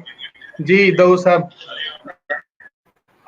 ਜੀ ਮੇਰੀ ਖੁਆਇਸ਼ ਸੀ ਤੇ ਬਾਬਾ ਸਾਹਿਬ ਯੂਨੀਅਨਿਸਟ ਈਸਾਈ ਦੇ ਹਵਾਲੇ ਨਾਲ ਗੱਲ ਦੱਸਣ, ਉਹ ਇਸ ਪਾਸੇ ਨਹੀਂ ਆਏ। ਉਹਨਾਂ ਨੂੰ ਮੈਂ ਜਿੰਨੋਂ ਵੀ ਆਣ ਉਹਨਾਂ ਨੂੰ ਮੈਂ ਗੱਲ ਕਰ ਰਹੇ ਸਨ, ਉਹਨਾਂ ਦੇ ਥੋੜਾ ਜਿਹਾ ਨੈਟ ਦਾ ਪ੍ਰੋਬਲਮ ਹੋ ਰਿਹਾ ਵਾ। ਅਸੀਂ ਉਹਨਾਂ ਨੂੰ ਦੁਬਾਰਾ ਸਾਡੇ ਨਾਲ ਹੀ ਨੇ ਲਵਾਂਗੇ। ਤੁਸੀਂ ਅੱਗੇ ਗੱਲਬਾਤ ਤੋਰੋ ਉਨੀ ਦੇਰ ਫਿਰ। ਜੀ ਤੇ ਉਹਦੇ ਉਹ ਸ਼ਾਇਦ ਜ਼ਫਰ ਕੋ ਮੁਕਾਬਲਾ ਚੱਲਦੇ ਸਨ ਪਹਿਲੇ। ਜੀ ਸ਼ਾਇਦ ਜ਼ਫਰ ਸ਼ਾਇਦ ਫਜ਼ਲ ਹੁਸੈਨ ਪਹਿਲੇ ਇੱਥੇ ਹੋਏ। ਸਰ ਤੁਹਾਡੇ ਨਾਲ ਜਿਹੜੀ ਫੇਸਬੁੱਕ ਤੇ ਖੋਲ ਕੇ ਸੁਣ ਰਹੇ ਨੇ ਨਾ, ਇਹ ਬੰਦ ਕਰ ਦਿਓ, ਨਹੀਂ ਤੇ ਆਵਾਜ਼ ਨਹੀਂ ਆਣੀ। ਕੋ ਤਾਂ 10 ਸੈਕਿੰਡ ਬਾਅਦ ਆਵਾਜ਼ ਜਾਂਦੀ ਹੈ। ਆਵਾਜ਼ ਆਉਂਦੀ ਪਈ ਹੈ? ਆਵਾਜ਼ ਆਉਂਦੀ? ਹਾਂਜੀ ਆਵਾਜ਼ ਆ ਰਹੀ ਹੈ, ਲੇਕਿਨ ਤੁਸੀਂ ਜਿਹੜਾ ਨਾਲ ਫੇਸਬੁੱਕ ਤੇ ਚਲਾ ਕੇ ਸੁਣ ਰਹੇ ਹੋ ਉਹਨੂੰ ਬੰਦ ਕਰ ਦਿਓ, ਕਿਉਂਕਿ ਉਹ ਇੰਟਰਪਸ਼ਨ ਹੋਏਗੀ। ਫਜ਼ਲ ਹੁਸੈਨ ਸਾਹਿਬ ਪੈ ਸਿਆਲਕੋਟ ਦੇ ਵਕਾਲਤ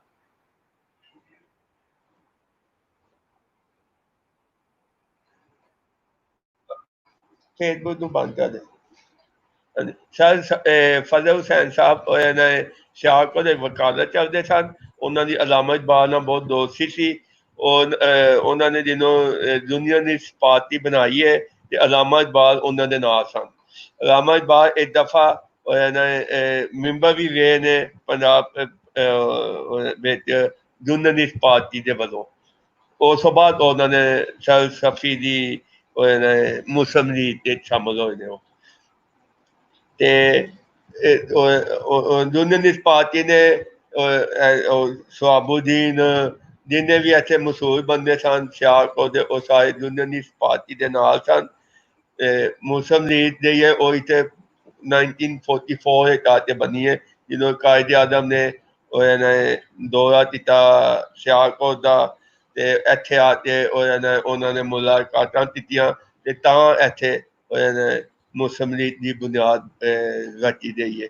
ਉਸ ਵੇਲੇ ਦੇ ਮੁਸਲਿਮ ਲੀਗ ਦੇ ਸਦਰ ਸਨ ਆਪਣਾ ਨਾਸਰ ਹੁਸੈਨ ਸ਼ਾਹ ਸਾਹਿਬ। ਉਹ ਅਲਾਮਾ ਇਕਬਾਲ ਦੇ ਹਮਸਾਏ ਸਨ। ਅਲਾਮਾ ਇਕਬਾਲ 1939 ਵਿੱਚ ਫੌਤ ਹੋ ਗਏ ਸਨ ਤੇ ਉਹਨਾਂ ਨੇ ਪਾਕਿਸਤਾਨ ਬਣਨ ਤੋਂ ਬਾਅਦ ਬਸ਼ੀਰ ਭੁਟਿਆਲ ਨਾਲ ਮਿਲ ਕੇ, ਮਜ਼ਦੂਰ ਲੀਡਰ ਨਾਲ ਮਿਲ ਕੇ ਪਾਕਿਸਤਾਨ ਲੇਬਰ ਪਾਰਟੀ ਬਣਾਈ ਤੇ ਮੁਸਲਿਮ ਲੀਗ ਛੱਡ ਦਿੱਤੀ।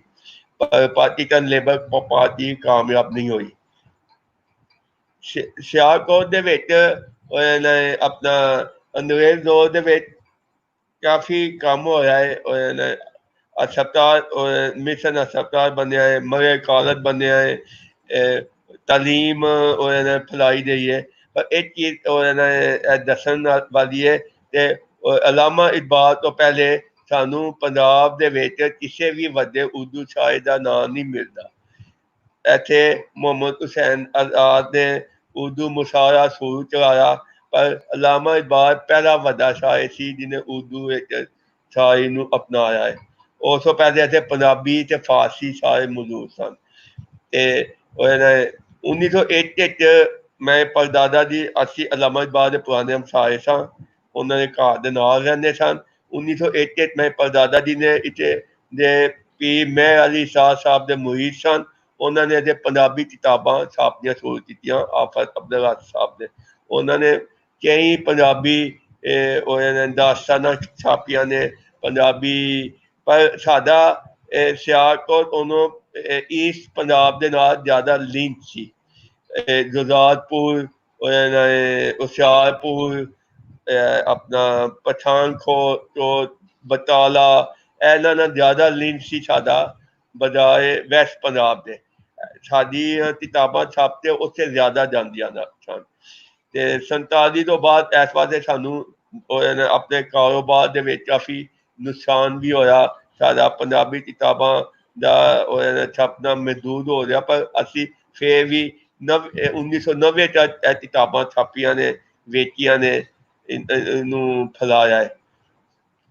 ਤੇ ਦਾਇਮ ਇਕਬਾਲ ਦਾਇਮ ਨੂੰ ਪਹਿਲੀ ਦਫਾ ਮੈਂ ਪਰਦਾਦਾ ਜੀ ਨੇ ਛਾਪਿਆ ਸੀ, ਜਿਹੜਾ ਪੰਜਾਬੀ ਦੇ ਬੜਾ ਮਸ਼ਹੂਰ ਨਾਂ ਨੇ।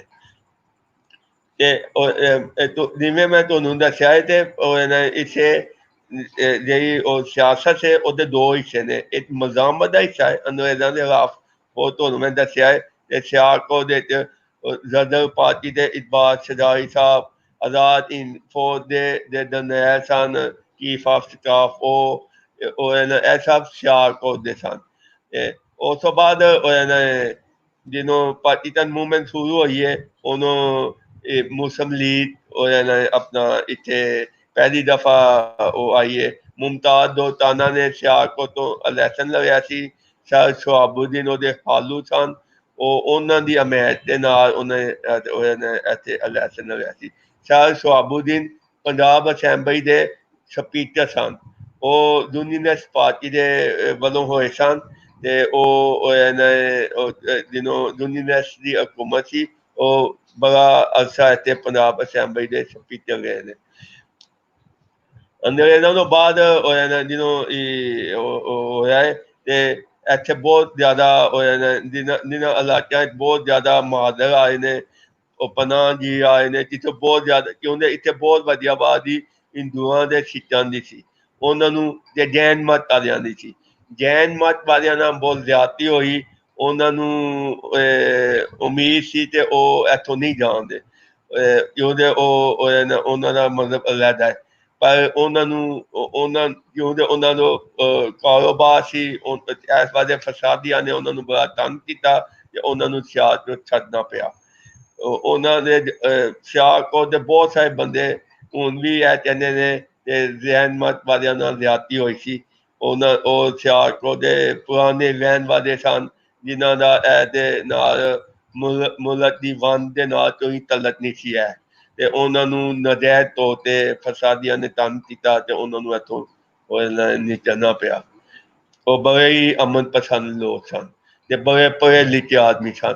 ਉਹਨਾਂ ਨੇ ਇੱਥੇ ਬਹੁਤ ਜ਼ਿਆਦਾ ਕਿਤਾਬਾਂ ਇੱਥੋਂ ਲੈ ਕੇ ਦੇ, ਇੱਥੋਂ ਇਲਮੀ ਸਰਮਾਇਆ ਉਹਨਾਂ ਦੀ ਵਜ੍ਹਾ ਨਾਲ ਹਿੰਦੁਸਤਾਨ ਦੇ ਵਿੱਚ ਚਲਾ ਗਿਆ। ਇੱਥੇ ਆਪਣਾ ਜਿਹੜਾ ਫਸਾਦ ਹੋਇਆ ਉਹਦੇ ਇੱਥੋਂ ਦੀ ਬਹੁਤ ਵਧੀਆ 40% ਆਬਾਦੀ ਜਿਹੜੀ ਹੈ ਉਹਨੂੰ ਹਿੰਦੁਸਤਾਨ ਜਾਣਾ ਪਿਆ, ਤੇ ਜ਼ੁਜ਼ਾਰਪੁਰ ਕਿਉਂਕਿ ਭਾਰਤ 'ਚ ਸ਼ਾਮਲ ਹੋ ਗਿਆ, ਉਹ ਬਟਾਲਾ ਤੇ ਪਠਾਨਕੋਟ ਤੇ ਉਹਦੀ ਵਜ੍ਹਾ ਦੇ ਨਾਲ ਸਿਆਲਕੋਟ ਦੇ ਉੱਤੇ ਪਨਾਹ ਜ਼ਿਲ੍ਹਿਆਂ ਦਾ ਬਹੁਤ ਵੱਡਾ ਬੋਝ ਪਿਆ ਹੈ। ਜੰਮੂ ਦੀ ਵਜ੍ਹਾ ਨਾਲ ਬਹੁਤ ਸਾਰੇ ਮੁਹਾਜਰ ਇੱਥੇ ਆਏ ਨੇ, ਤੇ ਸਿਆਲਕੋਟ ਵਿੱਚ ਬਹੁਤ ਵੱਡੀ ਆਬਾਦੀ ਐਸੇ ਬੰਦਿਆਂ ਦੀ ਹੈ ਜੇ ਈਸਟ ਪੰਜਾਬ ਤੋਂ ਤੇ ਜੰਮੂ ਤੋਂ ਆਏ ਨੇ। ਉਹਨਾਂ ਨੂੰ ਇੱਥੇ ਆ ਕੇ ਬਹੁਤ ਨਵੇਂ ਸਿਰੇ ਤੋਂ ਜ਼ਿੰਦਗੀ ਗੁਜ਼ਾਰਨੀ ਪਈ ਹੈ। ਜਿਵੇਂ ਇੱਥੋਂ ਦੇ ਉੱਥੇ ਦੇ ਨੇ, ਉਹਨਾਂ ਨੂੰ ਵੀ ਬਹੁਤ ਜ਼ਿਆਦਾ ਪ੍ਰੋਬਲਮ ਹੋ ਰਹੀ ਹੈ, ਪਰ ਉੱਥੋਂ ਦੀ ਜਿਹੜੀ ਖੇਡਾਂ ਦੀ ਇੰਡਸਟਰੀ ਹੈ ਉਹ ਅਜੇ ਵੀ ਇੰਡੀਆ ਦੇ ਵਿੱਚ ਵੀ ਸਿਆਲਕੋਟ ਦੇ ਹੱਥ 'ਤੇ, ਸਿਆਲਕੋਟ 'ਤੇ ਜਾਣ ਦੇ ਇੱਥੋਂ ਦੇ ਬੰਦੇ ਦੇ ਨੇ, ਉਹਨਾਂ ਨੇ ਉਹ ਸਨਅਤ ਨੂੰ ਉਹ ਬਣਾਇਆ ਹੈ। ਉਹਨਾਂ ਦੀ ਫੈਕਟਰੀਆਂ ਨੇ ਉੱਥੇ ਵੀ, ਤੇ ਇੱਥੇ ਵੀ ਦੇ ਸਿਆਲਕੋਟ ਦੇ ਰਹਿਣ ਵਾਲੇ ਪੁਰਾਣੇ ਲੋਕ ਨੇ, ਉਹਨਾਂ ਨੇ ਇੱਥੋਂ ਦੀ ਸਨਅਤ ਨੂੰ ਅੱਗੇ ਵਧਾਇਆ ਹੈ, ਤੇ ਉਹਨਾਂ ਨੇ ਆਪਣਾ ਸਿਆਲਕੋਟ ਨੂੰ ਅੱਗੇ ਵਧਾਇਆ। ਤੇ ਇੱਕ ਵੱਡੀ ਚੀਜ਼ ਹੈ ਕਿ ਜੰਮੂ ਤੇ ਸਿਆਲਕੋਟ ਇੱਕ ਕਿਸਮ ਦੇ ਟਵਿਨ ਸਿਟੀ ਸਨ, ਇਹ ਇੱਕ ਦੂਜੇ ਉੱਤੇ ਬਹੁਤ ਜ਼ਿਆਦਾ ਡਿਪੈਂਡ ਕਰਦੇ ਸਨ। ਜੰਮੂ ਦਾ ਅਲੱਗਾ ਹੋਣਾ ਸਿਆਲਕੋਟ ਦਾ ਤੇ ਬੜਾ ਨੁਕਸਾਨਦੇਹ ਹੋਇਆ ਹੈ, ਕਿਉਂਕਿ ਸਾਡਾ ਉਹਨਾਂ ਨਾਲ ਬੜਾ ਤਲਕ ਸੀ, ਬਹੁਤ ਸਾਰੀਆਂ ਚੀਜ਼ਾਂ ਉੱਥੇ ਬਣਦੀਆਂ ਸਨ ਤੇ ਇੱਥੇ ਬਣਦੀਆਂ ਸਨ, ਤੇ ਉਹਨਾਂ ਦੇ ਅਲੱਗਾ ਹੋਣ ਦੇ ਨਾਲ ਅਸੀਂ ਇੱਕ ਕੋਨੇ ਦਾ ਸ਼ਹਿਰ ਬਣਦੇ ਹਾਂ। ਜ਼ੁਜ਼ਾਰਪੁਰ ਵੀ ਇੰਡੀਆ ਵਿੱਚ ਸ਼ਾਮਲ ਹੋ ਗਿਆ, ਜੰਮੂ ਵੀ ਇੰਡੀਆ ਦੇ ਕੋਲ ਚਲਾ ਗਿਆ, ਤੇ ਸਿਆਲਕੋਟ ਇੱਕ ਕੋਨੇ ਦਾ ਸ਼ਹਿਰ ਬਣ ਗਿਆ। ਪਰ ਉਹਦੇ ਬਾਵਜੂਦ ਸਾਡੇ ਹੁਨਰਮੰਦ ਨੇ ਹਿੰਮਤ ਨਹੀਂ ਹਾਰੀ, ਉਹਨੇ ਆਪਣੇ ਆਪ ਨੂੰ ਜ਼ਿੰਦਾ ਕੀਤਾ, ਉਹਨੇ ਆਪਣੀ ਸਲਾਹੀਤਾਂ ਨੂੰ ਇਸਤੇਮਾਲ ਕੀਤਾ ਹੈ, ਤੇ ਉਹਨੇ ਆਪਣਾ ਨਾਂ ਸਿਰਫ ਇੱਥੇ ਪਾਕਿਸਤਾਨ ਨੇ ਬਣਾਇਆ ਪਰ ਪੂਰੀ ਦੁਨੀਆ 'ਚ ਬਣਾਇਆ ਹੈ। 1971 ਤੱਕ ਸਿਆਲਕੋਟ ਦੇ ਹੁਨਰਮੰਦ ਮਜ਼ਦੂਰਾਂ ਦਾ ਬੜਾ ਮਜ਼ਬੂਤ ਉਹ ਸੀ ਆਪਣਾ। ਪਰ ਜ਼ਿਆਦਾ ਉਹਦੇ ਵਿੱਚ ਉਹਦੇ ਕੰਮ ਹੈ ਉਹ ਠੇਕੇਦਾਰਾਂ ਦੇ ਜ਼ਰੀਏ ਕੀਤਾ ਗਿਆ ਹੈ। ਇੱਥੋਂ ਦੀ ਲੇਬਰ ਕਲਾਸ ਨੂੰ ਕਮਜ਼ੋਰ ਕੀਤਾ ਗਿਆ ਹੈ। ਇੱਥੇ ਆਪਣਾ ਜੇ ਉਹ ਸਨਅਤਕਾਰ ਤੇ ਸਮਾਰਾਦਾਰ ਨੇ ਉਹ ਮਜ਼ਬੂਤ ਹੋਏ ਨੇ, ਉਹਨਾਂ ਦੀ ਚੈਂਬਰ ਬਣੀ ਹੈ। ਉਹ ਚੈਂਬਰ ਨੇ ਬੜੇ ਅੱਛੇ ਕੰਮ ਵੀ ਕੀਤੇ ਨੇ, ਮਤਲਬ ਉਹਨੇ ਸ਼ਹਿਰ ਨੂੰ ਬਣਾਉਣ ਵਿੱਚ ਮਦਦ ਕੀਤੀ ਹੈ। ਉਹਨੇ ਆਪਣਾ ਏਅਰਪੋਰਟ ਬਣਾਇਆ ਹੈ, ਜਿਹੜਾ ਜਨੂਬੀ ਏਸ਼ੀਆ ਵਿੱਚ ਪਹਿਲਾ ਏਅਰਪੋਰਟ ਹੈ ਜਿਹੜੀ ਚੈਂਬਰ ਨੇ ਬਣਾਇਆ ਹੈ। ਉਹਨੇ ਆਪਣੀ ਏਅਰਲਾਈਨ ਬਣਾਈ ਹੈ ਅਲੱਗਾ, ਉਹਨੇ ਆਪਣਾ ਜਵਾਈ ਪੋਰਟ ਬਣਾਈ ਹੈ। ਉਹਨੇ ਬਹੁਤ ਜ਼ਿਆਦਾ ਉਹ ਆਪਣੇ ਆਪ ਨੂੰ ਮਨਾਇਆ ਹੈ। ਪਰ ਉਹਦੇ ਬਾਵਜੂਦ ਲੇਬਰ ਕਲਾਸ ਇੱਥੇ ਕਮਜ਼ੋਰ ਹੋਈ ਹੈ। ਇਹਦੇ ਲੇਬਰ ਨੁਮਾਇੰਦੇ ਕਮਜ਼ੋਰ ਹੋਏ ਨੇ। ਇੱਥੋਂ ਦੀ ਕਿਆਦਤ ਅਮੀਰ ਬੰਦਿਆਂ ਕੋਲ ਚਲੀ ਗਈ ਹੈ, ਸਮਾਰਾਦਾਰ ਤਬਕੇ ਤੋਂ ਚਲੀ ਗਈ ਹੈ। ਤੇ ਉਹ ਹੁਣ ਇੱਥੇ ਐਸੇ ਵਜ੍ਹਾ ਦੇ ਨਾਲ ਇੱਥੇ ਜਿਹੜਾ ਸਿਆਸਤ ਦਾ ਉਹ ਸਿਲਸਿਲਾ ਉਹ ਤਬਦੀਲ ਹੋਇਆ ਹੈ। ਇਹ ਪੈਸੇ ਦੀ ਸਿਆਸਤ ਬਣ ਗਈ ਹੈ, ਪੈਸੇ ਲਾਣੇ ਪੈਂਦੇ ਨੇ। ਮਤਲਬ ਹੁਣ ਨਜ਼ਰੀਏ ਦੀ ਸਿਆਸਤ ਖਤਮ ਹੋ ਗਈ ਹੈ ਲੇਬਰ ਕਲਾਸ ਦੇ ਕਮਜ਼ੋਰ ਹੋਣ ਨਾਲ। ਹਾਲਾਂਕਿ ਸਿਆਲਕੋਟ ਅਜੇ ਵੀ ਤੀਸਰਾ ਵੱਡਾ ਸੰਤੀ ਸ਼ਹਿਰ ਹੈ ਉਹਨੂੰ ਪੰਜਾਬ ਵਿੱਚ। ਫੈਸਲਾਬਾਦ ਜਲਿਆਂਵਾਲੇ ਤੋਂ ਬਾਅਦ ਅਗਰ ਲਾਹੌਰ ਦਾ ਨਾਂ ਲਓ ਤੇ ਫਿਰ ਚੌਥੇ ਪੰਜਵੇਂ ਨੰਬਰ ਤੇ ਆਉਂਦਾ ਹੈ। ਪਰ ਬਹੁਤ ਹੀ ਮਜ਼ਬੂਤ ਬੁਨਿਆਦਾਂ ਨੇ। ਇਹ ਬਹੁਤ ਵੱਡਾ ਦਰਿਆ ਮੁਬਾਦਲਾ ਕਮਾਉਂਦਾ ਹੈ। ਇਹਦੀ ਬੜਾ ਦੁਨੀਆ ਇੱਕ ਆਪਣੀ ਆਈਡੈਂਟਿਟੀ ਹੈ, ਆਪਣੀ ਇੱਕ ਪਛਾਣ ਹੈ। ਇੱਥੇ ਜਿਹੜਾ ਬਹੁਤ ਜ਼ਿਆਦਾ ਕੰਮ ਹੋਇਆ ਹੈ ਉਹ ਇੱਥੋਂ ਦੇ ਬੰਦਿਆਂ ਨੇ ਆਪਣੀ ਮਿਹਨਤ ਨਾਲ ਕੀਤਾ ਹੈ, ਆਪਣੀ ਪਛਾਣ ਬਣਾਈ ਹੈ। ਆਪਣੇ ਆਪ ਨੂੰ ਉਹਨਾਂ ਨੇ ਇੱਕ ਕੋਨੇ ਦਾ ਸ਼ਹਿਰ ਨਹੀਂ ਬਦਲਣ ਦਿੱਤਾ। ਮਤਲਬ ਇਹ ਨਹੀਂ ਹੋਇਆ ਕਿ ਸਿਆਲਕੋਟ ਇੱਕ ਕੋਨੇ ਦਾ ਸ਼ਹਿਰ ਬਣ ਜਾਏ। ਇੱਥੋਂ ਦੀ ਤਾਲੀਮ, ਇੱਥੋਂ ਦੇ ਬੰਦਿਆਂ ਨੇ ਤਾਲੀਮ ਬੜਾ ਨਾਂ ਪੈਦਾ ਕੀਤਾ ਹੈ। ਡਾਕਟਰ ਜਮਾਲ ਭੁੱਟਾ ਸਾਹਿਬ ਨੇ ਏਸ਼ੀਆ ਦਾ ਉਸ ਜ਼ਮਾਨੇ ਦਾ ਬੜਾ ਵੱਡਾ ਮੈਡੀਕਲ ਕਾਲਜ ਫੈਸਲਾਬਾਦ ਵਿੱਚ ਬਣਾਇਆ, ਨਿਸ਼ਚਲ ਮੈਡੀਕਲ ਕਾਲਜ। ਸਿਆਲਕੋਟ ਫੈਜ਼ ਅਹਿਮਦ ਫੈਜ਼ ਸਾਹਿਬ ਪੈਦਾ ਹੋਏ। ਫੈਜ਼ ਸਾਹਿਬ ਉਰਦੂ ਦੇ ਬੜੇ ਵੱਡੇ ਸ਼ਾਇਰ ਨੇ। ਉਸ ਤੋਂ ਬਾਅਦ ਅਸੀਂ ਇਹਦਾ ਵੀ ਮੌਸੀਕੀ ਦੇ ਨਾਲ ਆਪਣਾ ਫਿਲਮੀ ਇੰਡਸਟਰੀ ਦੇ ਨਾਲ ਮਤਲਬ ਅਗਰ ਤੁਸੀਂ ਇੰਡੀਆ ਦੇਖੋ ਰਾਜਿੰਦਰ ਕਮਾਲ ਦੇ ਨੇ ਉਹ ਸਿਆਲਕੋਟ ਦੇ ਸਨ। ਈਵਨ ਇਹਦੇ ਨੇ ਆਪਣਾ ਵੇਦ ਮੁਰਾਦ ਪਾਕਿਸਤਾਨ ਦੇ ਉਹ ਸਿਆਲਕੋਟ ਪੈਦਾ ਹੋਏ। ਪੰਜਾਬੀ ਫਿਲਮਾਂ ਦੇ ਸਾਵਨ ਉਹ ਸਿਆਲਕੋਟ ਦੇ ਪੈਦਾ ਹੋਏ। ਆਪਣਾ ਇਹ ਬਹੁਤ ਮੌਸੀਕੀ ਦੇ ਗੁਲਾਮ ਅਲੀ ਖਾਨ ਸਾਹਿਬ ਉਹ ਸਿਆਲਕੋਟ ਦੇ ਪੈਦਾ ਹੋਏ। ਮਿਊਜ਼ਿਕ ਦੇ ਵਿੱਚ ਹੀ ਹੋਰ ਬਹੁਤ ਸਾਰੇ ਨਾਂ ਸਿਆਲਕੋਟ ਤੋਂ ਤਲਕ ਕਰਦੇ ਨੇ। ਸਵਾਫਤ ਵਿੱਚ ਤਜੀਬ ਨਈਆ ਸਾਹਿਬ ਸਿਆਲਕੋਟ ਦੇ ਪੈਦਾ ਹੋਏ। ਉਹ ਸਾਡੇ ਸਿਆਲਕੋਟ ਦੀ ਬਹੁਤ ਵੱਡੇ ਪਛਾਣ ਸਨ। ਹਾਲਤ ਹਸਨ ਸਾਹਿਬ ਜਿਹਨੂੰ ਆਏ ਨੇ ਉਹਨਾਂ ਦੀ ਫੈਮਿਲੀ ਉਹ ਸਿਆਲਕੋਟ ਦੇ ਆਈ ਹੈ। ਹਾਲਤ ਹਸਨ ਸਾਹਿਬ ਸਵਾਫਤ ਦੇ ਬਹੁਤ ਵੱਡਾ ਨਾਂ ਨੇ। ਵਾਰਿਸ ਮੀਰ ਸਾਹਿਬ ਸਿਆਲਕੋਟ ਦੇ ਉਹ ਪਛਾਣ ਸਨ। ਜੋਵੇਦ ਇਕਬਾਲ ਸਾਹਿਬ ਕਾਰਟੂਨਿਸਟ ਸਿਆਲਕੋਟ ਦੇ ਸਨ। 47 ਤੋਂ ਪਹਿਲੇ ਜ਼ਫਰ ਅਲੀ ਖਾਨ ਸਾਹਿਬ ਦੇ ਬੜੇ ਵੱਡੇ ਸਵਾਫੀ ਮੰਨੇ ਜਾਂਦੇ ਨੇ, ਉਹ ਸਿਆਲਕੋਟ ਦੇ ਸਨ। ਇਸ ਤਰ੍ਹਾਂ ਸਵਾਫਤ, ਅਦਬ, ਫਿਲਮ ਇਹ ਤਿੰਨ, ਉਸ ਤੋਂ ਬਾਅਦ ਸਨਅਤ, ਇਹ ਚਾਰ ਸੂਬੇ ਨੇ ਜਿਹਦੇ ਸਿਆਲਕੋਟ ਦੇ। ਉਸ ਤੋਂ ਬਾਅਦ ਸਪੋਰਟਸ ਜ਼ਹੀਆਬਾਦ ਜਿਹਨਾਂ ਨੂੰ ਏਸ਼ੀਅਨ ਬ੍ਰੈਡਮੈਨ ਮੰਨਿਆ ਜਾਂਦਾ ਹੈ, ਜਿਨ੍ਹਾਂ ਦਾ ਬੜਾ ਵੱਡਾ ਨਾਂ ਹੈ।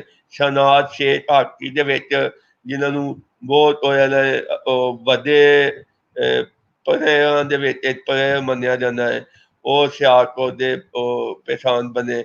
ਸੁਹੈਬ ਮਲਕ, ਇਜਾਜ਼ ਅਹਿਮਦ, ਹਾਰਿਸ ਹੋਏ, ਹਾਕੀ ਦੇ ਬੇਸ ਮਨੂ ਜੂਨੀਅਰ ਜਿਹਨੇ ਓਲੰਪਿਕ ਵਿੱਚ ਸਿਆਲਕੋਟ ਪਾਕਿਸਤਾਨ ਨੂੰ ਫਤਿਹ ਦਿਲਾਈ, ਉਹ ਸਿਆਲਕੋਟ ਤੋਂ ਸਨ। ਮਤਲਬ ਇਹ ਸਾਡਾ ਇਹ ਜੇ 5-6 ਸੂਬੇ ਨੇ ਉਹਨਾਂ ਦੇ ਵਿੱਚ ਸਿਆਲਕੋਟ ਦਾ ਨਾਂ ਬਹੁਤ ਹੀ ਹੈ। ਮੋਸੀਕੀ ਦੀ ਸਨਅਤ ਸਾਡੀ ਬਹੁਤ ਪੁਰਾਣੀ ਹੈ। ਮਤਲਬ ਅੱਜ ਅਸੀਂ ਮੋਸੀਕਾਰ ਪੈਦਾ ਕੀਤੇ ਨੇ, ਤੇ ਉਹਦੀ ਵਜ੍ਹਾ ਇਹ ਹੈ ਕਿ ਇੱਥੇ ਬਹੁਤ ਪੁਰਾਣੀ ਮੋਸੀਕੀ ਦੀ ਸਨਅਤ ਨੇ। ਮੁਗਲਾਂ ਦੇ ਦੌਰ ਵਿੱਚ ਇੱਥੇ ਮੋਸੀਕੀ ਦੇ ਔਜ਼ਾਰ ਬਣਦੇ ਸਨ। ਹੁਣ ਤੱਕ ਮੋਸੀਕੀ ਦੇ ਔਜ਼ਾਰ ਇੱਥੋਂ ਪੂਰੀ ਦੁਨੀਆ 'ਚ ਜਾਂਦੇ ਨੇ। ਸਿਆਲਕੋਟ ਨੇ ਹੋਰ ਬਹੁਤ ਸਾਰੇ ਸੰਤਾਂ ਦੇ ਵਿੱਚ ਟੈਕਸਟਾਈਲ, ਤ੍ਰੈਸੂਤ, ਦਸਤਾਨੇ, ਇਹਨਾਂ ਦੇ ਵਿੱਚ ਆਪਣਾ ਨਾਮ ਪੈਦਾ ਕੀਤਾ ਹੈ। ਤੇ ਬਹੁਤ ਇਹਨਾਂ ਨੇ ਆਪਣਾ ਆਪ ਨੂੰ ਮਨਾਇਆ ਹੈ। ਮੈਨੂੰ ਇਹ ਹੈਰਤ ਹੁੰਦੀ ਹੈ ਕਿ ਸਾਡੇ ਇੰਡੀਆ ਦੇ ਵਿੱਚ ਫਿਲਮ ਬਣਾਉਣ ਵਾਲਿਆਂ ਦਾ ਬੜੇ ਬੜੇ ਵੱਡੇ ਨਾਂ ਸਿਆਲਕੋਟ ਤੋਂ ਦੇ ਨੇ। ਦੇਵ ਆਨੰਦ ਦਾ ਆਬਾਈ ਇਲਾਕਾ ਹੈ, ਉਹ ਬੜਾ ਅਰਸਾ ਸਿਆਲਕੋਟ ਦੇ ਨਾਲ ਸੀ। ਨਾਰੋਵਾਲ ਬਣਨ ਤੋਂ ਬਾਅਦ ਉਹ ਅਲੱਗਾ ਹੋਇਆ ਹੈ।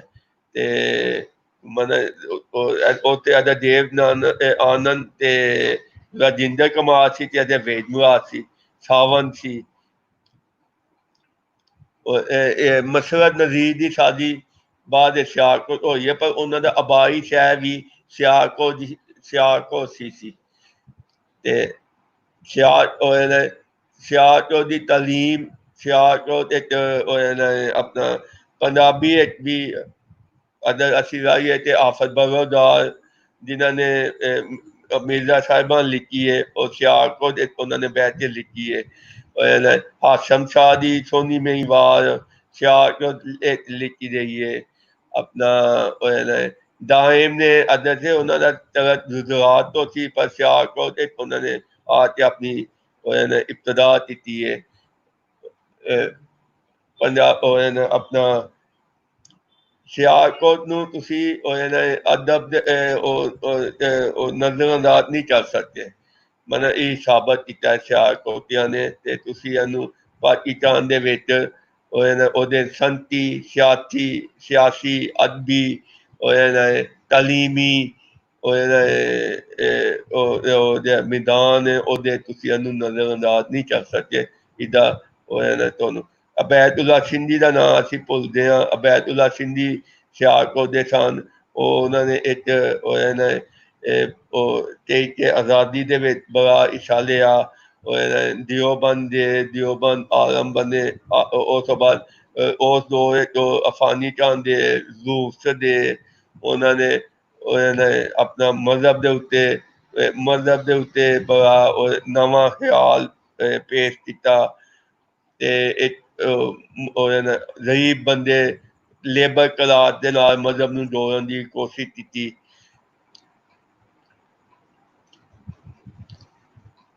ਅਸੀਂ ਅੱਜ ਪੁਰਾਣੀ ਸਹੀ ਦੁਬਾਰਾ ਜਾਈਏ ਤੇ ਜਿਹੜਾ ਸਾਨੂੰ ਉਹ ਮਿਲਦਾ ਹੈ ਆਪਣਾ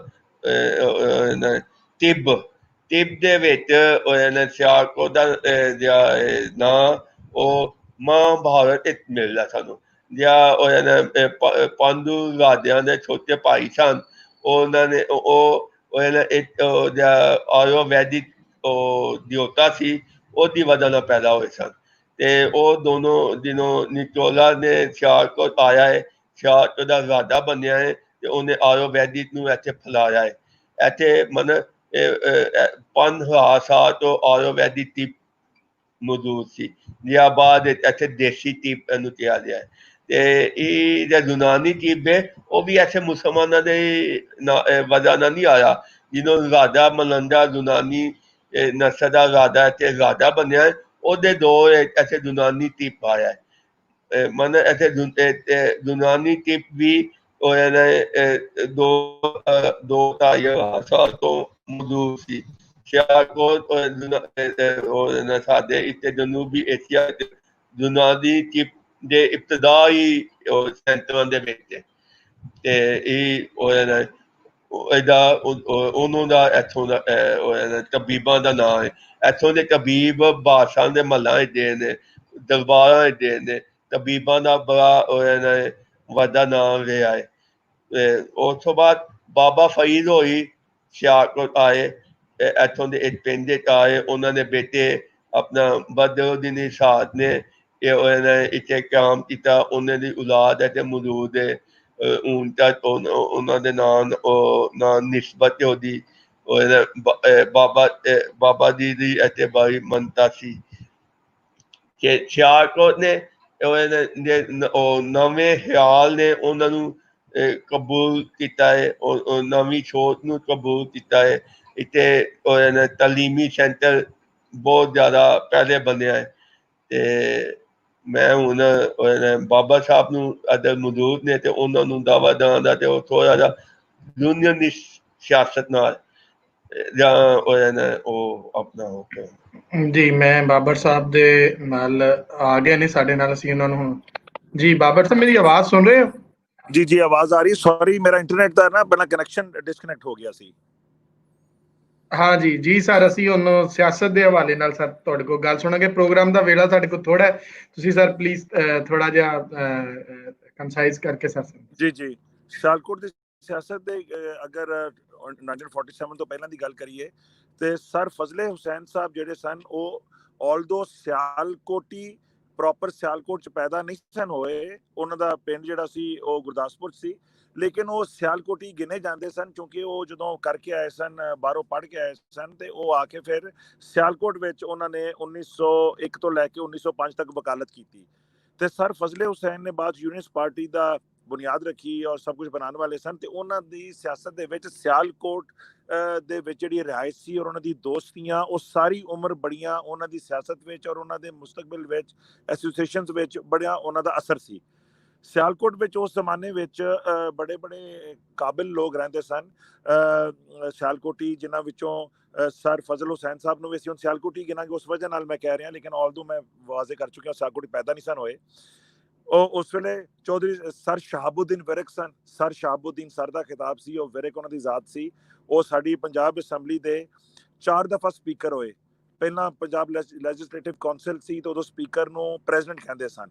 ਫਿਰ ਬਾਅਦ ਚ ਉਹ ਪੰਜਾਬ ਲੈਜਿਸਲੇਟਿਵ ਅਸੈਂਬਲੀ ਬਣ ਗਈ ਤੇ ਫਿਰ ਉਹਨੂੰ ਸਪੀਕਰ ਕਿਹਾ ਗਿਆ। ਤੇ ਯੂ ਕੈਨ ਸੇ ਕਿ ਉਹ ਸਰ ਸ਼ਹਾਬੁਦੀਨ ਸਾਹਿਬ ਜਿਹੜੇ ਨੇ ਉਹ 4 ਦਫਾ ਪੰਜਾਬ ਅਸੈਂਬਲੀ ਦੇ ਸਪੀਕਰ ਹੋਏ ਨੇ। ਤੇ ਉਸ ਜ਼ਮਾਨੇ 'ਚ ਫੈਜ਼ ਅਹਿਮਦ ਫੈਜ਼ ਦੇ ਵਾਲਿਦ ਸਾਹਿਬ ਖਾਨ ਬਹਾਦਰ ਚੌਧਰੀ ਸੁਲਤਾਨ ਮੁਹੰਮਦ ਖਾਨ ਸਾਹਿਬ ਵੀ ਸਿਆਲਕੋਟ ਹੀ ਰਹਿੰਦੇ ਸਨ, ਉਹਨਾਂ ਨਾਲ ਵੀ ਬੜਾ ਪੁਰਾਣਾ ਤਾਲੁਕ ਸੀ ਸਾਰਿਆਂ ਦਾ।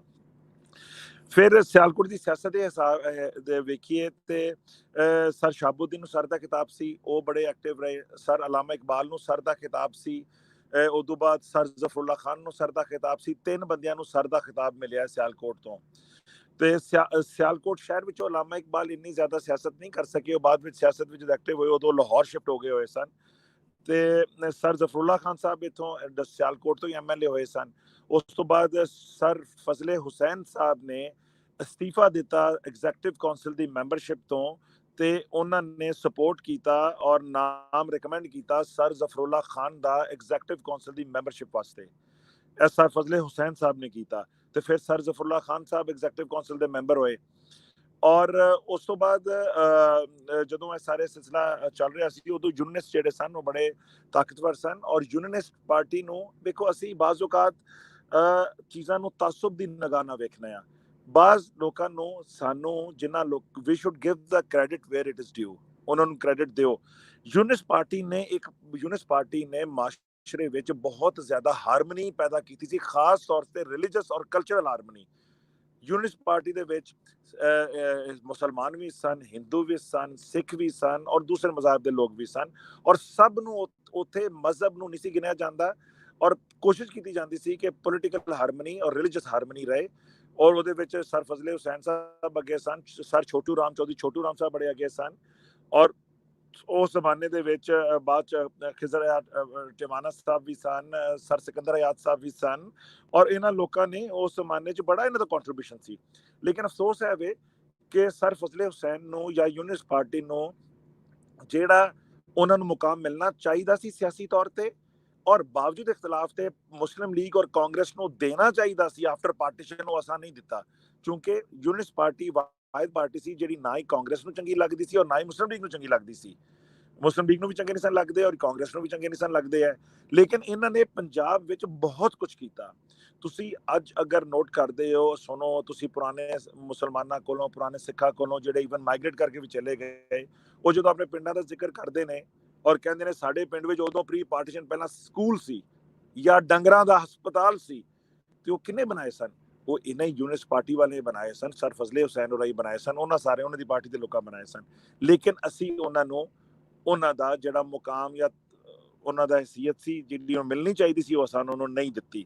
ਈਵਨ ਖਿਜ਼ਰ ਟਿਵਾਣਾ ਸਾਹਿਬ ਜਿਨ੍ਹਾਂ ਨੇ ਅਸਤੀਫਾ ਦਿੱਤਾ ਤੇ ਬਾਅਦ ਵਿੱਚ ਪੰਜਾਬ ਸ਼ਾਮਿਲ ਹੋਇਆ, ਉਹਨਾਂ ਦਾ ਵੀ ਉਹ ਅਸਤੀਫਾ ਜਿਹੜਾ ਸੀ ਉਹਨੂੰ ਵੀ ਅੱਛੇ ਤਰੀਕੇ ਨਾਲ ਨਹੀਂ ਲਿਆ ਗਿਆ, ਔਰ ਉਹਨਾਂ ਨੂੰ ਵੀ ਬਾਅਦ ਪਾਕਿਸਤਾਨ ਵਿੱਚ ਮੁਸਲਿਮ ਲੀਗ ਵਾਲਿਆਂ ਉਹ ਮੁਕਾਮ ਨਹੀਂ ਦਿੱਤਾ, ਔਰ ਫਿਰ ਸਿਆਸਤ ਛੱਡ ਕੇ ਉਹ ਚਲੇ ਗਏ ਔਰ ਬਾਹਰ ਚਲੇ ਗਏ, ਸਾਰੀ ਉਮਰ ਬਾਹਰ ਰਹੇ, ਬਾਹਰੋਂ ਹੀ ਫੌਤ ਹੋਏ, ਉਹਨਾਂ ਦੀ ਡੈਡ ਬੋਡੀ ਵੀ ਬਾਹਰੋਂ ਹੀ ਆਈ।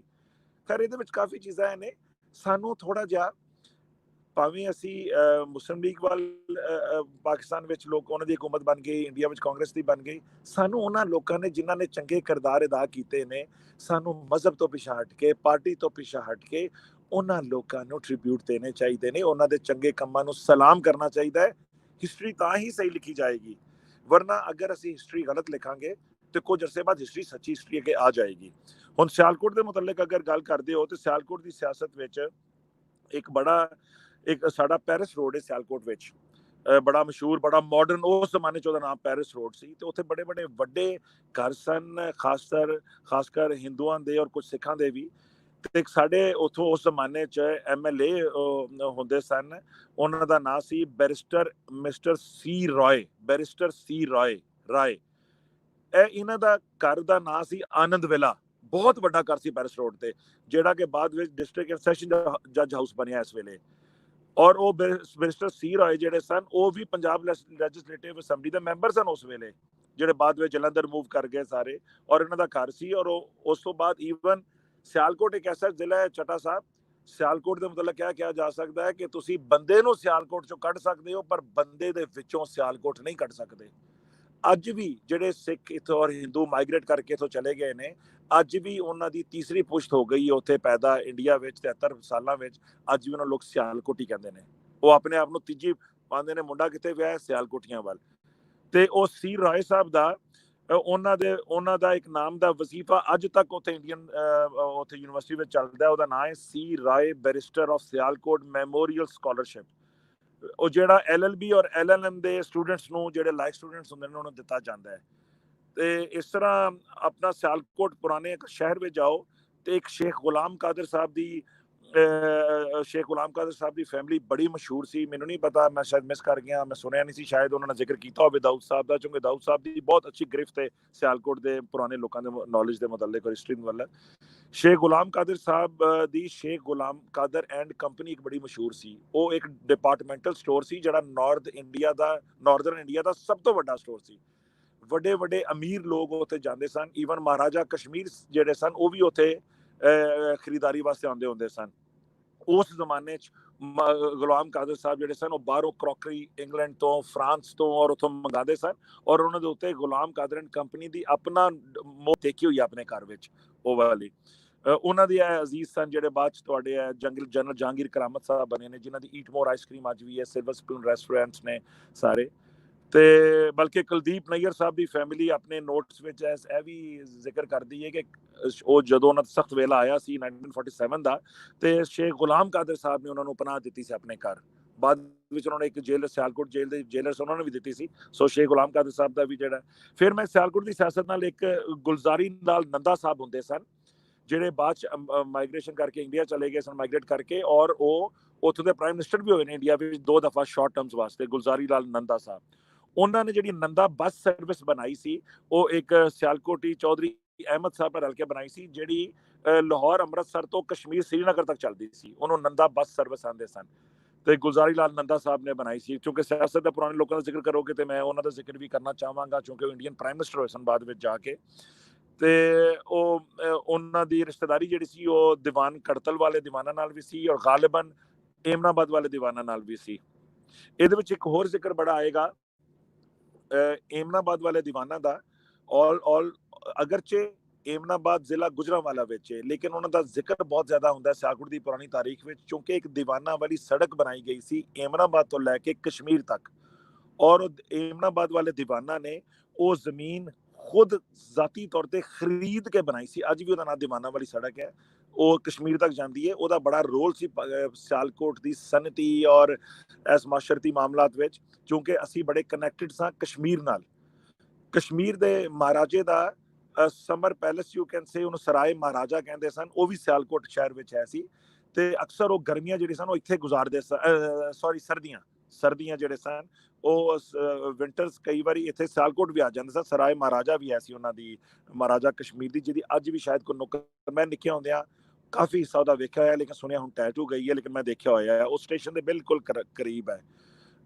ਤੇ ਸਿਆਲਕੋਟ ਦੀ ਪੁਰਾਣੀ ਤਾਰੀਖ ਵਿੱਚ ਜਾਂ ਪੁਰਾਣੇ ਜਿਹੜੇ ਸੀ ਉਹਦੇ ਵਿੱਚ ਕਸ਼ਮੀਰ ਵੀ ਬੜਾ ਕਨੈਕਟਡ ਸੀ। ਤੇ ਇਸ ਤਰ੍ਹਾਂ ਅਗਰ ਸਿਆਸਤ ਤੋਂ ਹਟ ਕੇ ਪੁੱਛੋਗੇ ਤੇ ਮੈਂ ਤੁਹਾਨੂੰ ਹੋਰ ਵੀ ਦੱਸ ਸਕਣਾ, ਅਗਰ ਤੁਸੀਂ ਪੁੱਛਣਾ ਚਾਹੋ ਤੇ ਸਿਆਲਕੋਟ ਦੇ ਇੱਕ ਸ਼ੇਖ ਮੌਲਾ ਬਖਸ਼ ਸਾਹਿਬ ਹੁੰਦੇ। ਸਿਆਲਕੋਟ 'ਚ ਇੱਕ ਹੋਰ ਬੜੀ ਇੱਕ ਅਜੀਬ ਚੀਜ਼ ਹੈ ਜਿਹੜੀ ਸ਼ਾਇਦ ਤੁਹਾਨੂੰ ਕੱਟ ਕੇ ਤੇ ਮਿਲੇ। ਮੈਂ ਬਚਪਨ 'ਚ ਇੱਕ ਵਾਰੀ ਕੈਂਟ ਵਿੱਚ ਜਾ ਰਿਹਾ ਸਾਂ, ਕੰਟੋਨਮੈਂਟ ਵਿੱਚ, ਆਪਣੇ ਵਾਲਿਦ ਸਾਹਿਬ ਦੇ ਨਾਲ ਕਾਰ ਵਿੱਚ, ਤੇ ਉੱਥੇ 2 ਚਰਚ ਬੜੇ ਕਰੀਬ ਸਨ। ਤੇ ਮੈਂ ਆਪਣੇ ਵਾਲਿਦ ਸਾਹਿਬ ਕੋਲ ਸਵਾਲ ਕੀਤਾ ਕਿ ਮਸਜਿਦਾਂ ਤੇ ਮੈਂ ਵੇਖਿਆ ਕਿ ਇੱਕ ਮੁਹੱਲੇ ਵਿੱਚ ਜਾਂ ਸੜਕਾਂ ਤੇ ਇੰਨੀ ਕਰੀਬ ਹੁੰਦੀਆਂ ਨੇ, ਚਰਚ ਇੰਨੇ ਕਰੀਬ ਮੈਂ ਕਦੀ ਨਹੀਂ ਵੇਖੇ ਜਿੰਨੇ ਇਹ ਕਰੀਬ ਨੇ। ਤੇ ਵਾਲਿਦ ਸਾਹਿਬ ਮੁਸਕਰਾਏ ਤੇ ਉਹਨਾਂ ਕਿਹਾ ਇਸ ਚਰਚ ਦੇ ਪਿੱਛੇ ਇੱਕ ਬੜੀ ਕਹਾਣੀ ਹੈ, ਇੱਕ ਬੜੀ, ਤੇ ਉਹ ਮੈਨੂੰ ਕਹਾਣੀ ਅੱਜ ਤੱਕ ਯਾਦ ਰਹਿ ਗਈ ਹੈ। ਉਹਨਾਂ ਕਿਹਾ ਤੈਨੂੰ ਪਤਾ ਹੈ ਚਰਚ ਕਿਹਨੇ ਬਣਾਇਆ ਹੋਏਗਾ? ਤੇ ਮੈਂ ਸੋਚਿਆ ਕਿ ਮੈंने कहा ਅੰਗਰੇਜ਼ਾਂ ਬਣਾਇਆ ਹੋਏਗਾ, ਐਡਾ ਖੂਬਸੂਰਤ ਵੱਡਾ ਚਰਚ ਹੈ, ਹਿਊਜ ਬਿਲਡਿੰਗ ਹੈ। ਉਹਨੇ ਕਿਹਾ ਨਹੀਂ, ਇੱਕ ਇਹਦੇ ਵਿੱਚ ਅਜੀਬ ਗੱਲ ਹੈ, ਅਨੋਖੀ ਯੂਨੀਕ ਗੱਲ, ਕਿ ਇੱਕ ਮੁਸਲਮਾਨ ਨੇ ਬਣਾਇਆ ਸੀ ਇਹ ਚਰਚ। ਤੇ ਉਹਨਾਂ ਨੇ ਮੈਨੂੰ ਦੱਸਿਆ ਕਿ ਇਹ ਜਿਹੜਾ ਚਰਚ ਹੈ ਇਹ ਸ਼ੇਖ ਮੌਲਾ ਬਖਸ਼ ਸਾਹਿਬ ਨੇ ਬਣਾਇਆ ਸੀ 1852 ਤੋਂ ਲੈ ਕੇ 1855 ਤੱਕ। ਇਹ ਜਿਹੜਾ ਚਰਚ ਹੈ ਉਹ 5-4 ਸਾਲ ਬਣਦਾ ਰਿਹਾ ਹੈ ਸ਼ੇਖ ਮੌਲਾ ਬਖਸ਼ ਸਾਹਿਬ ਨੇ। ਇੱਕ ਉਹਨਾਂ ਦਾ ਸ਼ੇਖ ਮੌਲਾ ਬਖਸ਼ ਸਾਹਿਬ ਦਾ ਮੌਲਾ ਬਖਸ਼ ਸਾਹਿਬ ਤਾਲਾਬ ਵੀ ਬੜਾ ਮਸ਼ਹੂਰ ਹੈ, ਜਿਹਨੂੰ ਤਲਾ ਮੌਲਾ ਬਖਸ਼ ਕਹਿੰਦੇ ਨੇ। ਤੇ ਅਗਰ ਤੁਸੀਂ ਹੋਰ ਕੋਈ ਪੁੱਛਣਾ ਚਾਹੋ ਤੇ ਮੈਂ ਦੱਸ ਸਕਦਾ, ਪੈਰਿਸ ਰੋਡ ਤੇ ਜਿਹੜੇ ਵੱਡੇ ਘਰ ਸਨ ਉਹਨਾਂ ਵਿੱਚੋਂ ਇੱਕ ਘਰ ਜਿਹੜਾ ਸੀ ਉਹ ਉਹਨਾਂ ਦਾ ਸੀ, ਬੜੇ ਪੁਰਾਣੇ ਵਕੀਲ ਸਨ, ਕਿਉਂਕਿ ਅਸੀਂ ਉਹਨੂੰ ਜ਼ਾਤੀ ਤੌਰ ਤੇ ਜਾਣਨਾ ਹੈ, ਮੇਰੇ ਉਹ ਦਾਦਿਆਂ ਦੇ ਪੜਦਾਦਿਆਂ ਦੇ ਦੋਸਤ ਸਨ। ਉਹਨਾਂ ਦਾ ਨਾਂ ਸੀ ਕ੍ਰਿਸ਼ਨ ਗੋਪਾਲ ਦੱਤ। ਉਹ ਮੌਜੂਦਾ ਜਿਹੜੀ ਐਂਕਰ ਨੇ ਇੰਡੀਆ ਵਿੱਚ ਬੜੀ ਮਸ਼ਹੂਰ ਬਰਖਾ ਦੱਤ ਸਾਹਿਬ, ਉਹਨਾਂ ਦੇ ਦਾਦਾ ਜੀ ਸਨ। ਉਹਨਾਂ ਦੇ ਘਰ ਦਾ ਨਾਂ ਸੀ ਪਿਲਰ ਪੈਲੇਸ। ਇਹ ਬੜਾ ਮਸ਼ਹੂਰ ਘਰ ਹੈ, ਹਲੇ ਵੀ ਹੈ, ਆਪਣੀ ਅਸਲ ਬਿਲਡਿੰਗ ਦੇ ਨਾਲ ਹਲੇ ਵੀ ਮੌਜੂਦ ਹੈ। ਗਾਲਿਬਨ ਉੱਥੇ ਕੋਈ ਸਕੂਲ ਬਣ ਗਿਆ ਪੈਰਿਸ ਰੋਡ ਦੇ।